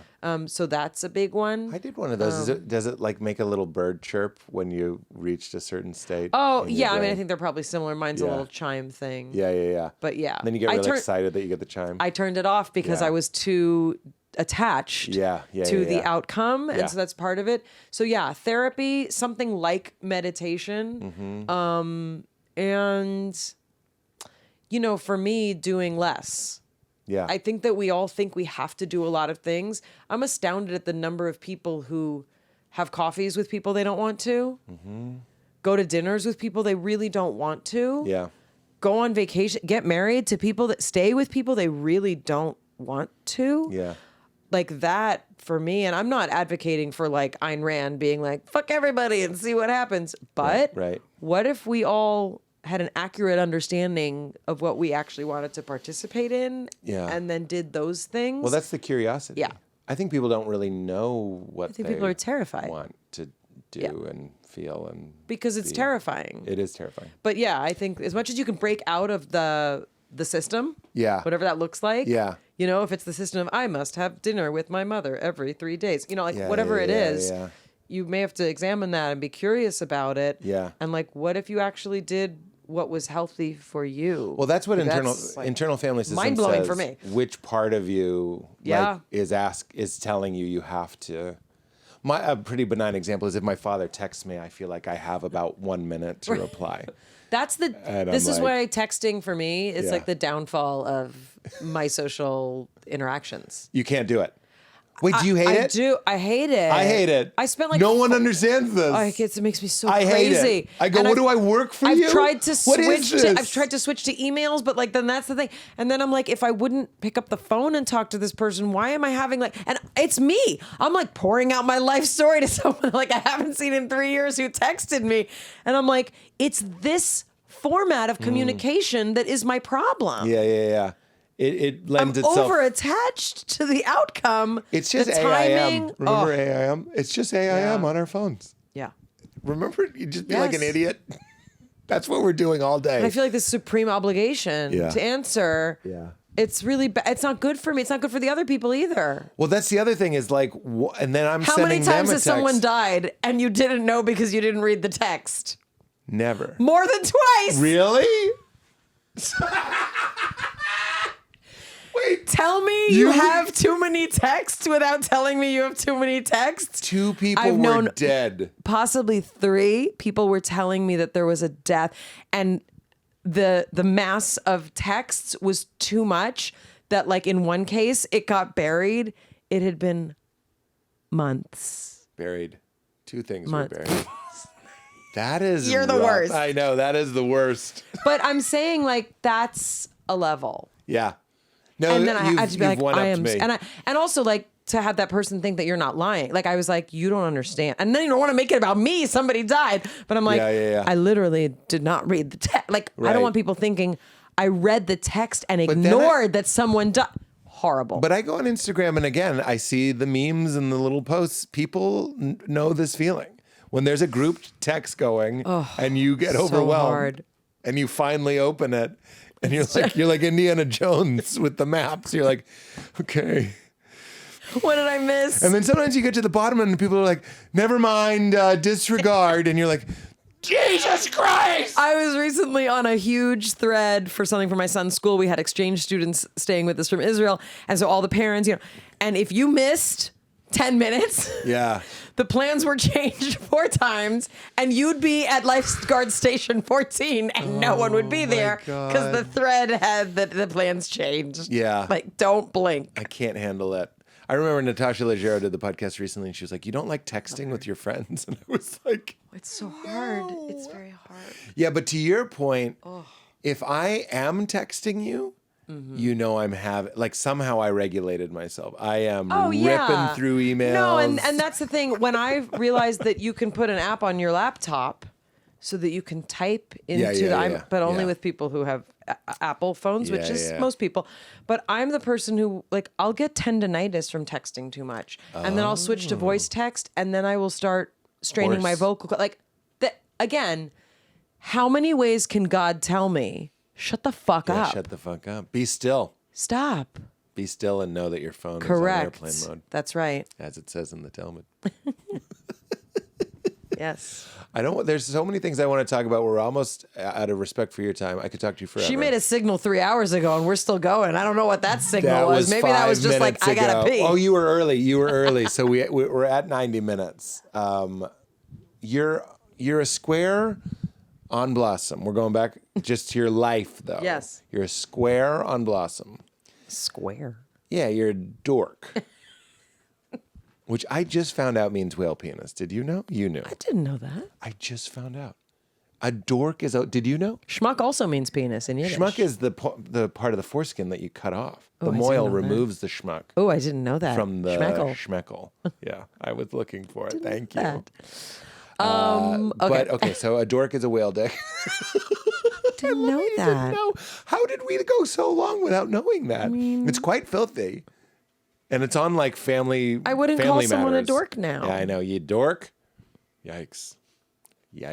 Also, whale penis is like huge, 8 feet long or something, huge. Right? It's like very long. That would be like a Sex and the Sea, and he had a dork. Let me tell you. I never seen you that. Mean someone show. else was there? Me neither. I love that you don't watch television. And I want to talk about it. Here's Joey Lawrence.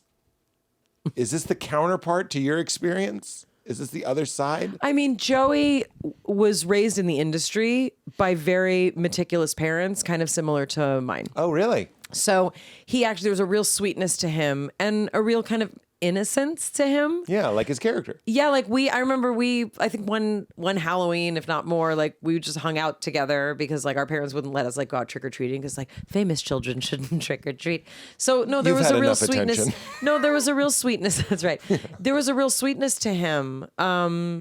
I just assumed he was like a sex symbol because of Nothing My Love Can't Do for like, You, Baby. Yeah, but like think of what sex symbol was like in 1993. Yeah. It's very different. It was Let's Talk About Sex had like just come out. Right. And it was like, that's a scandalous song. Yeah, OPP. No one should talk about sex, much less sing about how we should talk about sex. You're right. It's a much more innocent time. Yeah. It really was. So it wasn't, there's Mayim and there's Joey on a skateboard. No. We were kind of boring. Like me, Joey, and Jenna. We were all, Joey and I once went to Magic Mountain together. Like we would do stuff kind of socially, and Jenna and I actually took dance classes together. Like we were like the two of them were more similar to each other just in terms of pop culture and, knowing what bands existed. I was like, I love the Beatles and Bob Dylan. That was what kind of, and I love Violent Femmes. And they're like, well, who's that? So they were more similar to each other, but no, it was nothing that exciting was happening really in our lives, which is kind of funny. Tell me about not watching TV. That stood out to me. As soon as you said it, I was like, of course. I think it's part of my fourness. I have a definitely, a hyper serious side. And if I have to choose how I spend 3 hours, I just tend to like to engage in something that's not brainless. Yeah. And I feel badly because I don't think of myself as an elitist that way, like it's not like I'm too good for that. And I know that's what a lot of people think is like, oh, she's brainy and she's too good for that. It's not that. It's that it really is. It's not that it's not fulfilling. It feels confusing to me because I don't enjoy it. So because I'm a 4, it's not just like they're enjoying something I'm not. It's like there's something wrong with me. Oh. And the more I try and engage, and like, Gilmore Girls, it doesn't work. And to me, that just then like starts this loop of like, what's wrong with me? Yeah. I'm like, why can they enjoy it and I can't? And then it's like, I what? love that you said Gilmore Girls because I was a guest on a podcast called The Gilmore Guys, and I didn't know the premise if they were making fun of it or if they liked Okay. it. And I tried to watch an episode of Gilmore Girls to prep. Yeah. And it was giving me such intense anxiety that I watched 10 minutes and then I went on the show and I was like, this show fucking sucks. I can't believe it. And then they were like, you don't understand the vibe of this show. But it was freaking me out. I had the real like, what's wrong with me? And also, I don't know that I would say like, oh, it's not good, you know, but like for me, when people say rom-com, I'm like, no, why? You don't want it? No, I don't want that. I'm a romantic person and I'm actually a funny person, but like and maybe it's also just, you know, I was raised on like Monty Python, like, you know, Faulty Towers. That was like the best thing that could happen in our house was an episode of Faulty Towers was on, you know? So I was also like raised with a different kind of sense of humor than often a lot of different standard girls are. And I know that there are women who have comedy taste like I do. And I think that's awesome. But generally speaking, if you were to say to somebody, do you want to watch Step Brothers? And that person was a female, they'd be like, no. Yeah. And meanwhile, like, I own that shit.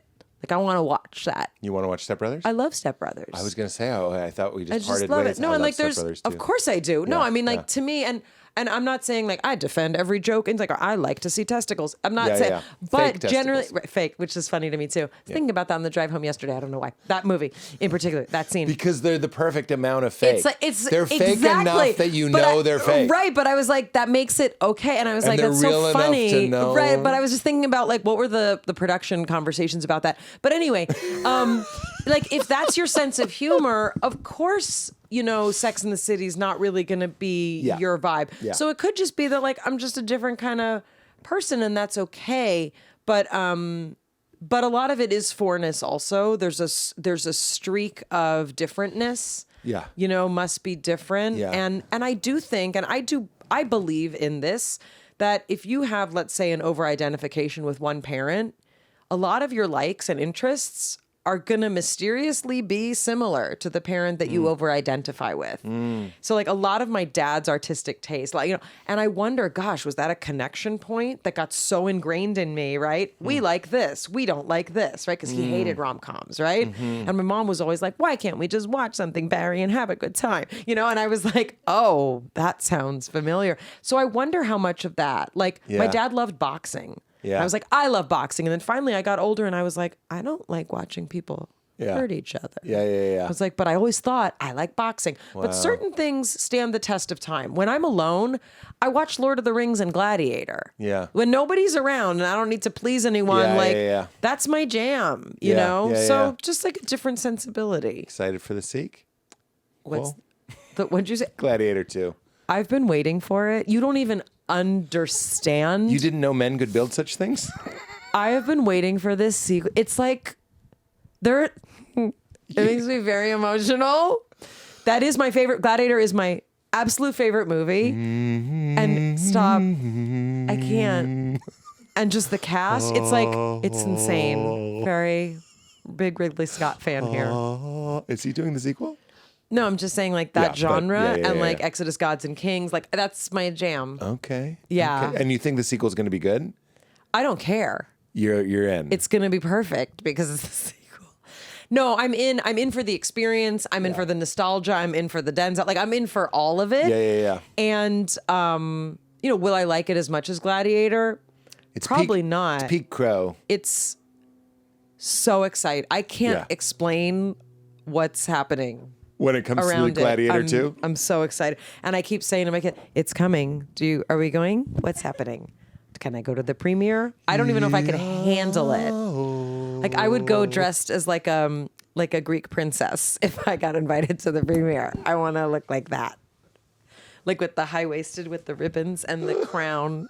I'm very, very excited. Oh my God. So yeah, Sex and the City's not, Grey's Anatomy, it's just not my thing. Yeah. And also I think being on a sitcom ruined television for me in many ways. Yeah. I can't watch comedy, like comedy shows, meaning sitcoms. Because I'm like, I feel the joke. I was going to say. It's been, and I love being on Big Bang Theory, but have I ever watched it? No. Well, look, would be remiss. The other surprise when I did your podcast was I was like, uh-oh. Well, I'm going to be honest because it didn't go this way. Uh-oh. Well, I'm talking to a science. Oh, yeah. And I'm going to go on. And one of my fears is that even though I am we could call it the consciousness only model. We talked about it a little bit on your podcast. The idea that this is like God's dream, that only awareness exists. Yep. It's pretty far out. And I subscribe to it, but I'm not really the best at explaining it. I do okay. But you could back me into a corner and I'd be like, I don't know, Yeah. And I don't want to do that. I don't want to like dishonor the teaching almost. So I'm like, you really should just talk to the teachers about it.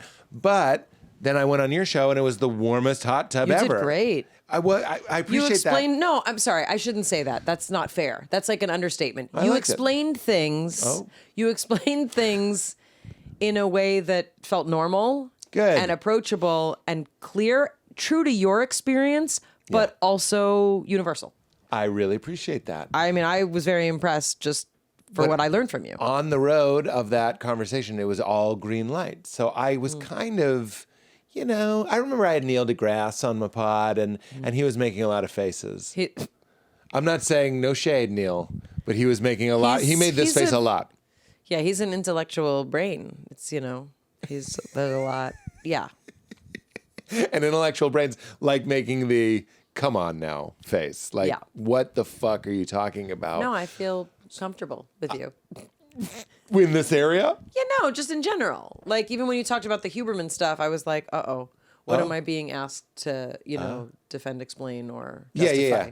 But then you saw I was really just going, what do we do with You went in you literally said, can you please explain the uncertainty. the uncertainty of the universe? Well, how we put that aside, we put it to one side and do our best is the answer. Yeah. But with spirituality, I was very refreshed and excited that well, I guess that's true. Maybe it shouldn't be true, but I was excited that you seemed to be interested in spiritual things. Oh, yeah. So whenever I meet someone who's intellectual and brilliant, it makes me happy that they're also open to those things. Yeah. Because it gives me so much meaning and purpose. Yeah, and like peace. like Sam Harris, for example, who I went to graduate school with. We went to neuroscience school together. Sam Harris is one of these, it's very, very clear to him that that's not a place, that we don't go to religion land. I see. We don't go to squishy wishy, I don't really, Sam Harris comes up a lot in my world. Oh, okay, so I would love Sam Harris.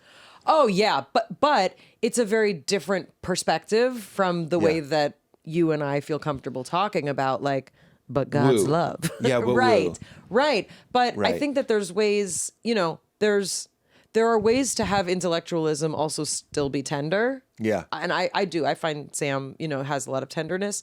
But I meet a lot of people of the scientific or intellectual, realm who simply, think that it's poppycock. Yeah. And not that, like, the delicious popcorn. Right, that it's complete poppycock. So, for me, my intellectual knowledge has only fed my appreciation for something greater than us.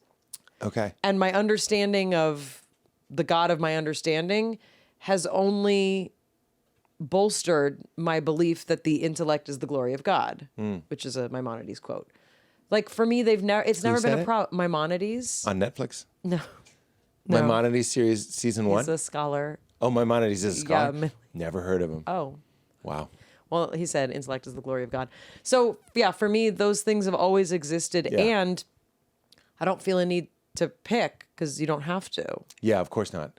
I would add to that what isn't the glory of God. Is sort of. I mean, like, I understand there are but things. in particular, this quote, from, I don't know if it was the 12th century, was at a time when many people were being asked to choose. Between science and reason and floofy woofy, like, do you want to pray to not be killed by the invading troops? Right, exactly. So meaning, if those are the choices, right, you could see people saying, "How about intellect?" you know, like, how about but I believe in, like, the evolution of the human mind as, our understanding. Like, you can also believe Galileo and Copernicus and, like, you don't have to choose. Right. And that's a like, the wonderful earth thing. is round. And all of my teachers say things that you would have been crucified for saying. Yeah. And there's a one, and you talking about the earth. I mean, you're going speaking ar- to a Jew. It's kind of a funny person to use that example, but yes, you could be Because- crucified for all sorts of things. Yes. Are you going with like a Jews killed Jesus riff? I wasn't going with Jews killed Jesus. I was going with Because I'm always like- crucifixion was the way that people were killed, and Jesus was one of them. So Right. yes. And Jesus being a Jew, because that's We why I was didn't unclear. kill him, it was the The Romans. Romans. No, I know. I'm right there with No, you. sorry. My joke that I thought you were making was like, ask a Jew, like, you can be crucified for thinking the wrong thing. Like, Because it formed a whole new religion. The most famous That's Jew. right. The last time we crucified a Jew, That's right. it led to a whole The thing. whole thing. It's a whole thing. But yes. So Yes. yes is That, people who are saying the things, let's say, that are guiding oh us yeah. would have the been amount of a part- freedom, Yes. the intellectual freedom we have. Also, Correct. the danger of saying the Earth revolves around the sun, and that being a Yeah. deathable offense. Right. Deathable. It's a new word. Deathable. I'm sorry, sir. That is deathable. And then they kill you, and as they're killing you, the thing that annoys you most is that no one corrected that he said deathable. That's neuroses. You're dying, and you're like, deathable isn't a, and you die. That will be my demise. Me too. Okay, so how would you categorize or describe your spiritual feeling? As a haiku.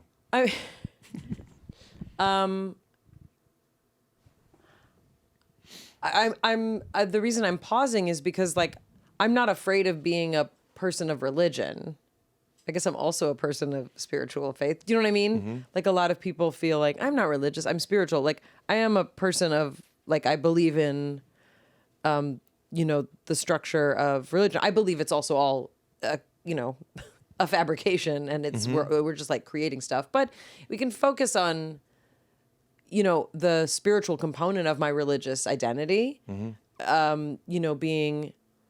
Or your religious identity. However you yeah, want. no, I mean, I believe that there is something bigger than every individual.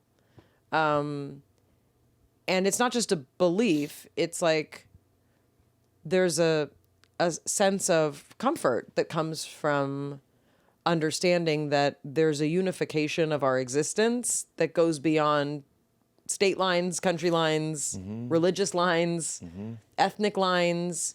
And it's beyond the knowing, it's having a practice that honors that. So to me, like, ritual provides us that opportunity. And I was raised with ritual that I find spiritual, lighting candles and celebrating the holidays of my, calendar that Jewish people follow, for example.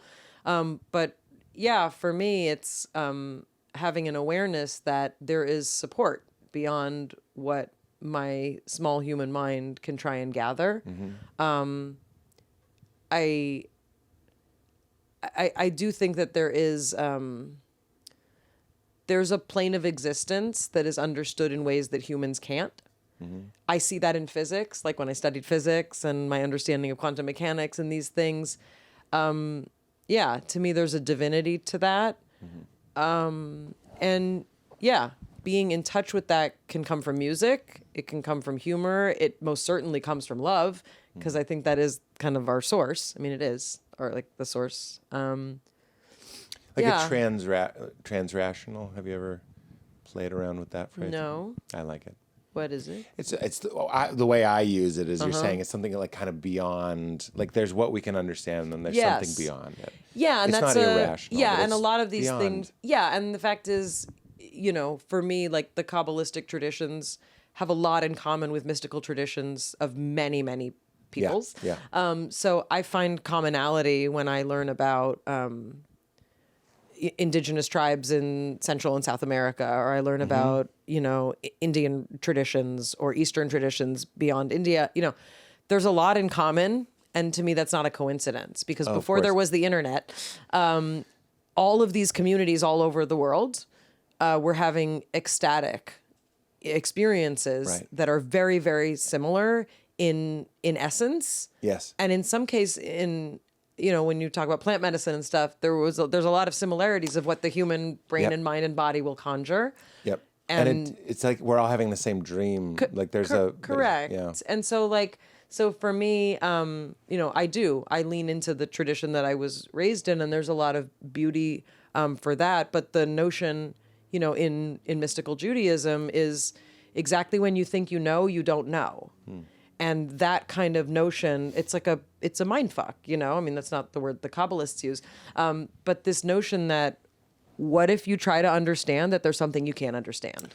Well, the mind, that's Rupert Spira would say that the mind imposes its limitations on its interpretation. So the mind interprets eternity, which doesn't mean never ending in time. It means outside of time.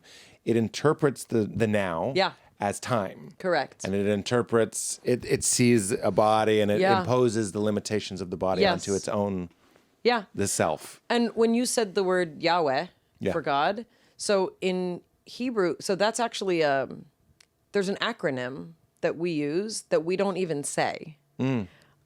Other traditions turned it into this word that you say. Yeah. But we believe that there's an utterance of even the name of this power that cannot be spoken. Like a good Voldemort. Exactly. Yeah. And we have euphemisms. But that makes perfect sense. We have G-D. euphemisms. Right. Yeah. So that's part of it is G-D.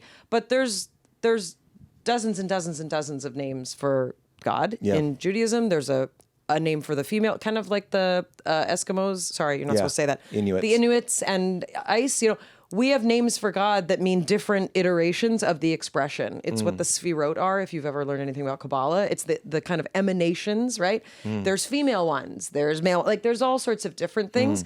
But the notion is there are names that you don't even know how to pronounce. And we can use those letters, and you can use your eyeballs, and it's going to be flipped in the back of your cornea, right? Like you're going to see these letters, and you still don't know how to say it. And you think you know how to say it, but you don't. Like, to me, that's the spiritual tradition I was raised in, right? I see you a lot don't of, even know how to say it, and that's okay. It's profound, yeah. Yeah. It's profound. Richard Rohr, I know I'm talking to a Hebrew scholar. He tells a thing about the name Yahweh mimicking the in-breath and the out-breath. Yep. And he's like, so it's your first word and it's your last word. And I was like, well, the acronym is poetic. was, is, and always will be. That's our acronym. So those letters But then the sound of... Right, like that is very right. Which in Hebrew, beautiful. obviously, we don't know how to pronounce it, but yes. Right. And to me, like the fact that that's an acronym for was, is, and always will be. If you've ever done a psychedelic, if you've ever meditated so hard that you don't know where you are, it feels like was, is, and always will be. Right. It feels like something that happened, will happen, and is happening. Well, that's God. That's exactly. And it's breath, the now isn't a moment in time. Correct. I was just reading... Again, this is Rupert Spira. Eckhart Tolle says similar things. We don't travel through time and space. Time and space travels through us. Yes, exactly. And he goes, look to your experience. He's very scientific. He's like, just look at your experience. How long is a moment? Sure. And do you really have the sense of all these moments strung together? And then he's like, and what is the through line? Of course, the through line is your being. He talks about all the moments in your life being like beads on a necklace, but it's your being. It's the was, is, and always will be. Your beating. Get in touch with your beating. Like the condensation on a glass of iced tea. Beat it up. And I think also, I love talking about this with you. I don't talk about it with a lot of people, but I think it's important for whoever might hear this, this is not elite talk. No. This is the talk that peasants. Yes. And, shepherds. And shepherds. Yeah. And like, this was the language of the vernacular when no one could read. That's right. Like this was true then. Right. This is not. Well, the truth can't be an intellectual exercise. It's fun to get intellectual about it. Sure. But it has to be available to everybody. And that's and the thing. is, and that's what it is. And the fact that like you have consciousness is the proof that it is available. And that's what it is. And that's why people are trying to teach mindfulness to, elementary school kids who nobody cares about in the government system, right? Meaning like kids who are being left behind, you can teach them that they matter. Right. You can teach them to breathe, to be I love aware of saying their body, recidivism. right? It's a fun word to say, but like the rates of recidivism are really low with inmates that are taught that sort of thing. And and for those of us who have an opening to understand that like hurt people hurt and what's the... I mean, I'm just a liberal, so I can't help it. Yeah. But yeah, we all have the capacity to be in touch with something. Right. Like we do. It's just given to you. Whether you believe it or not, it's yours, you know? That's right. Belief is really dumb to be a thing that's looking at another thing. Like this is another Rupert thing I was listening to this morning. It's like there is no union with God because that concedes a concession. That concedes a separation. It's like That's right. and I used to believe that God was over here and I had to become united with him, or when I died. Well, the I'd better become for him united. to observe you and judge you. Of course. But then you go like, so you have this circle that we call God, and then you put in a circle called Mayim that is not God. Right. He's like, that's blasphemy. God is no longer eternal. God is no longer, and you're like, it seems so simple. So then you are like a sound, I don't know how to say it, but like God is like the screen and the movie is all the apparent separate things, but really they all borrow their reality from this is the Old Testament ground of being. Yeah, one of my Kundalini teachers, Kundalini yoga, it's a style of yoga. She once did this incredible meditation, and she was talking about breath, and she was like, you know, it's something that always exists, and you can tap into it at any time. Meaning, you can modulate it, you can watch it, right? But it's going to keep going. There's an involuntary nature to it. You can voluntarily dip in, dip out, but it is involuntary. If you don't do it, if it stops, you stop. And the consciousness that you have is no longer there. It can slow your heart down when you're anxious. It can bring delight when you take it in.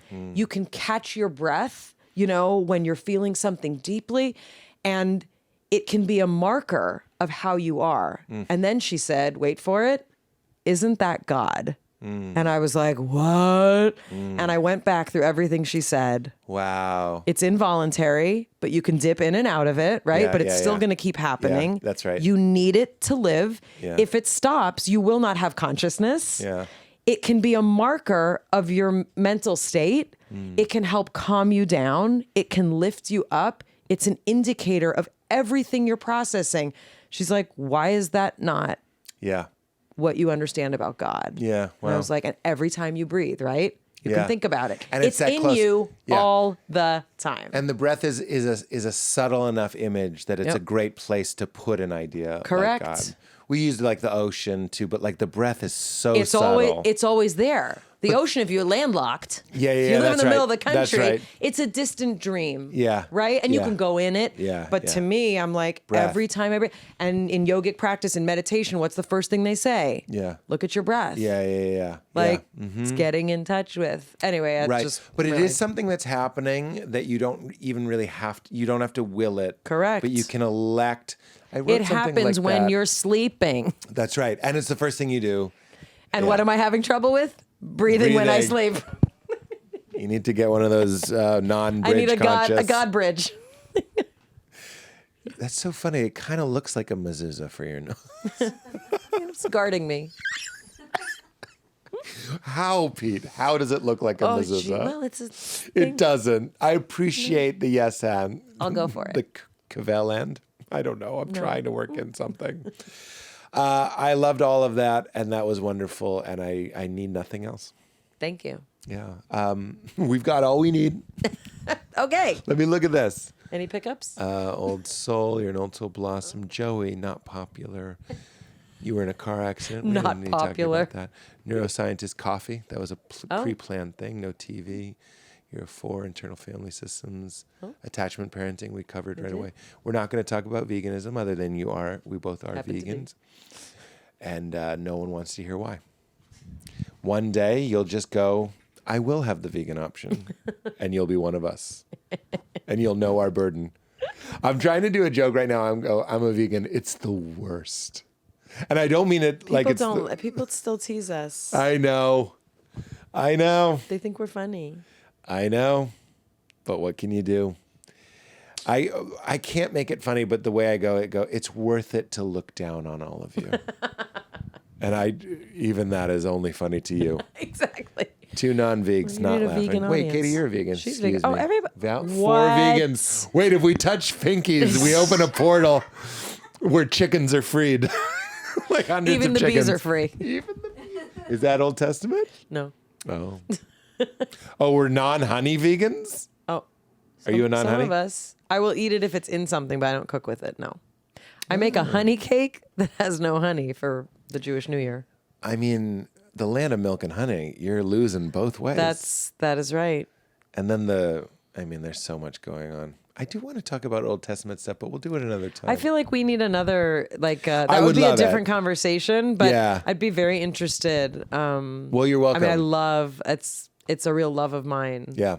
Is liturgy that way. And I would love to learn from your brain yeah. and all that sort of stuff. Do you sing? I sing a little bit. Interesting. I like singing. Is that what you mean? Well, yeah, I was thinking. Sorry, it's separate. Am I a cantor? I'm trained as a lay cantor, like liturgical singing, and it's a very interesting. Like music is so important to me, and it's so interesting to be able to communicate that through my religious and spiritual experience, because it's like it's so many parts of me that get to be, and it's creative, which is a huge connection to something divine. So anyway, I was just wondering if it's in you somewhere. Oh, I love singing. There's so much singing, and there's a lot of comedy singing. My daughter and I and my wife, there's a lot of dropping our pants, mooning each other, and singing. More information than I needed. Yeah, that's attachment parenting. No, I just mean there's like a lot of playing around. It doesn't have to be nudity based. But My there's kid's a lot first of playing. concert was Weird Al. I think that's all you need to know about me. Can I and say what I was music. going to say? Yeah. Slightly pandering to your Judaism, but I went to a wedding. Moshe, Natasha's actually. There was You a were at their cantor. wedding? Yeah, were you? Jealous. No. Well, it was a Jewish ceremony. Natasha Yes. took one for the team. I'm just kidding. Yep. Did. JK. But there was a cantor, and if you have a barrel-chested, Fiddler on the Roof style, hairy-armed, hairy-handed, like a Robin Williams, almost bearded, but hyper-masculine, with the yarmulke and the shirt's open a little bit, and there's saw the the star. appeal? No, I was totally juicing my jeans. And I also, it was sexy. It was fucking beautiful. It was spiritual. I guess what I'm saying is it's stirring. And another Jewish compliment, Stephen Mitchell, who wrote The Gospel According to Jesus, which is an incredible book. Have you read it? No, but it incredible. keeps circling in my, people keep mentioning it. I think it's incredible. Yeah. But the footnotes are incredible because it's all this inside Judaism. Yeah.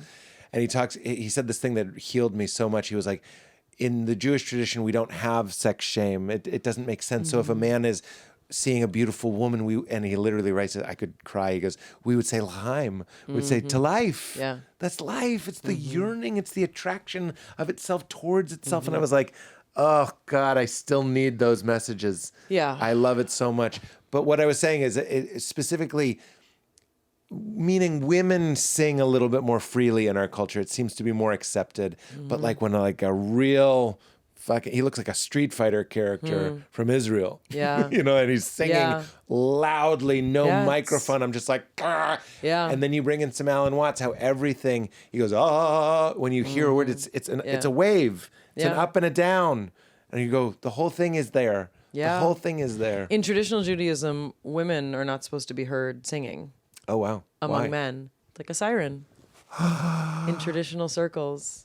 And of Very, course, people turn that into it's an oppressive religion. And of course, there's many oppressive, horrible things. And some But oppressive good stuff. there's something to the power of voice, the power of a woman's voice. I mean, just like traditional cultures, women would cover their hair because it was seen as too much. It's beautiful, Yeah, right? yeah, It's it could be used as right? I mean, again, this was thousands and thousands of years ago when Totally. men also wore skirts and a lot of things were different. But yeah, singing is a very, very interesting. I could see connection myself that way. on LSD or something being like, we shouldn't be singing so much without a warning. That's right. And Val, you need to cover your hair. It's so glorious. You know what I mean? Like that. I can get deep. into that. And it can space. also be completely oppressive and Of patriarchal, blah, course. blah, blah. But the notion that there's attractiveness and beauty to a voice of any, What was her particular name? variety. King David bathing. Bathsheba. sunbathing. Bathsheba to Yeah. us. Saw her bathing on the roof. Yeah. Her beauty in the moonlight. Yeah. Yes. Yeah. Overthrew you. Yeah. I get it. Yep. Got it. This is another episode. Next time you're on, if you come back, which I would love, All Old Testament. no semen analysis. All Old Testament. All OT. Older Testament. Old school. They're both old. OG, OT. Will you humor us one? What? Give us one if you can, or just tell me what it makes you think of. I remember when I learned about Hebrew and the Old Testament, and they were like, there's a lot of interpretation just in the way that it's laid out because there's no spaces. And the example. Right. Well, there's breaks, but breaks. Yeah. Yeah. All right. There's breaks between sections. There's some interesting stuff going on. But there's no periods. No, that's what I mean. True. No periods. There's no exclamation points. Menopause. All right. But like God is now here is also God is nowhere. That's right. Does that light you up in any way in your language, dork? Yeah. In your language, whale dick? Yes. Again, in sort of in Kundalini yoga circles, there's a lot of repurposing of words. You know, disease being dis-ease is like the simplest one to think of. But depression, deep rest. yeah. Wait, what was the other one? Sorry, I had one that was. Oh, there's a lot of them. There's a lot of them. Recreate, recreate. Yeah, exactly. All those things. Yeah. So yeah, I would say that the Old Testament, and in particular, like aspects of kind of like the Hebrew language, is a very ancient language. You know, super old school. Yeah. There is a lot of yeshiva. That's right. There's a lot of wordplay. There's a lot of punniness. And it really is a foundation of sort of the philosophy of Judaism is that there's always another side to something. When you think you know what it is, there's always another side to it. And, you know, the structure of the Talmud, which a lot of people are like, oh, the Talmud, is everybody's different opinions about something. You know, the reason the mezuzah on our doors is to the side is because one rabbi thought it should be up and down, and the other thought it should be this way, horizontal. Wow. And so it's a compromise. Like, so A there's better always lawyer different could have got it opinions. a little bit more. I mean, you know it's what I mean? depending on the home. It's still But, pretty up and down. Yeah, there's always more than one side to it for sure. That was amazing. You did it. I did it. Mayim. Thanks. You did it. You know. I basically said, please wow us with some Hebrew Jewish fun fact, and you nailed it. I have more, but we'll stop there. Next time on You Made It Weird, we talk about ejaculate. We talk about. I think you made it weird today. I know I did. It's been a while. Would you say there's no way to say keep it crispy in Yiddish or Hebrew, is there? Sometimes it has to be like fried, like a cooking, like a. What you want me to find it? Could you say it? Is it possible? Keep it crispy. I don't know how to say that in Hebrew. I can barely say it in English. Sorry. Oh no! Don't stress. I'm thinking. No. Don't do this. Don't panic. I don't know how to say crispy. That's not in my vocabulary. Yeah, that's hard. What I thought of in Yiddish is there's a word for, you know, when you fry onions so hard that they're crispy. Yeah. And like black. Yeah. It's called grivenous. Yeah, grivenous. Keep it grivenous. How do you say keep it? I don't know how to say that in Yiddish. There's no Sorry. commanding? There is, but my vocabulary is not big, and like I don't know it. I'm not like fluent in Yiddish like that.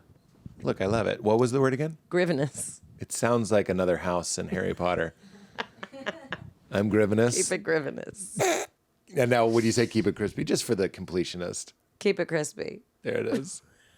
Now will you call my dad and say, this father from Boston, Massachusetts is much loved by his son or something? I'm just kidding. They love Jeopardy. Oh. They love Jeopardy. We could record something for him. No. That would be funny. Would he? Yeah, write it. Write me the clue and I'll read it. Oh my God. You want the answer to be who is P? Who is Jay Holmes? You want it to be him? About them. Okay, then write it out. I'll say it. Oh my God. It's fine. That's the correct response. Should I do it now or do it into your phone? No, we'll do it later. Yeah, I'll do it. I can send it to you. Yeah. You can send me a couple tidbits about him. Oh, I'll my write it God. and I'll record it. Oh, they'll flip out because Oh, they you love would love Big that. Bang and Jeopardy. Oh, great. However you want to do it. Just give me the clue and I can, I'll write it for you. You know, I've been a clue on Jeopardy twice. Isn't that fun? That's very fun. Isn't that fun? What was it? Do you remember? I remember one was comedian Pete Holmes voices this stock trading baby. Okay. And the other one, I was the answer. Yeah, I was going to say that's a fun one. It's better. but they didn't get it. Do you remember what the clue was? They didn't get it. This piece of shit. But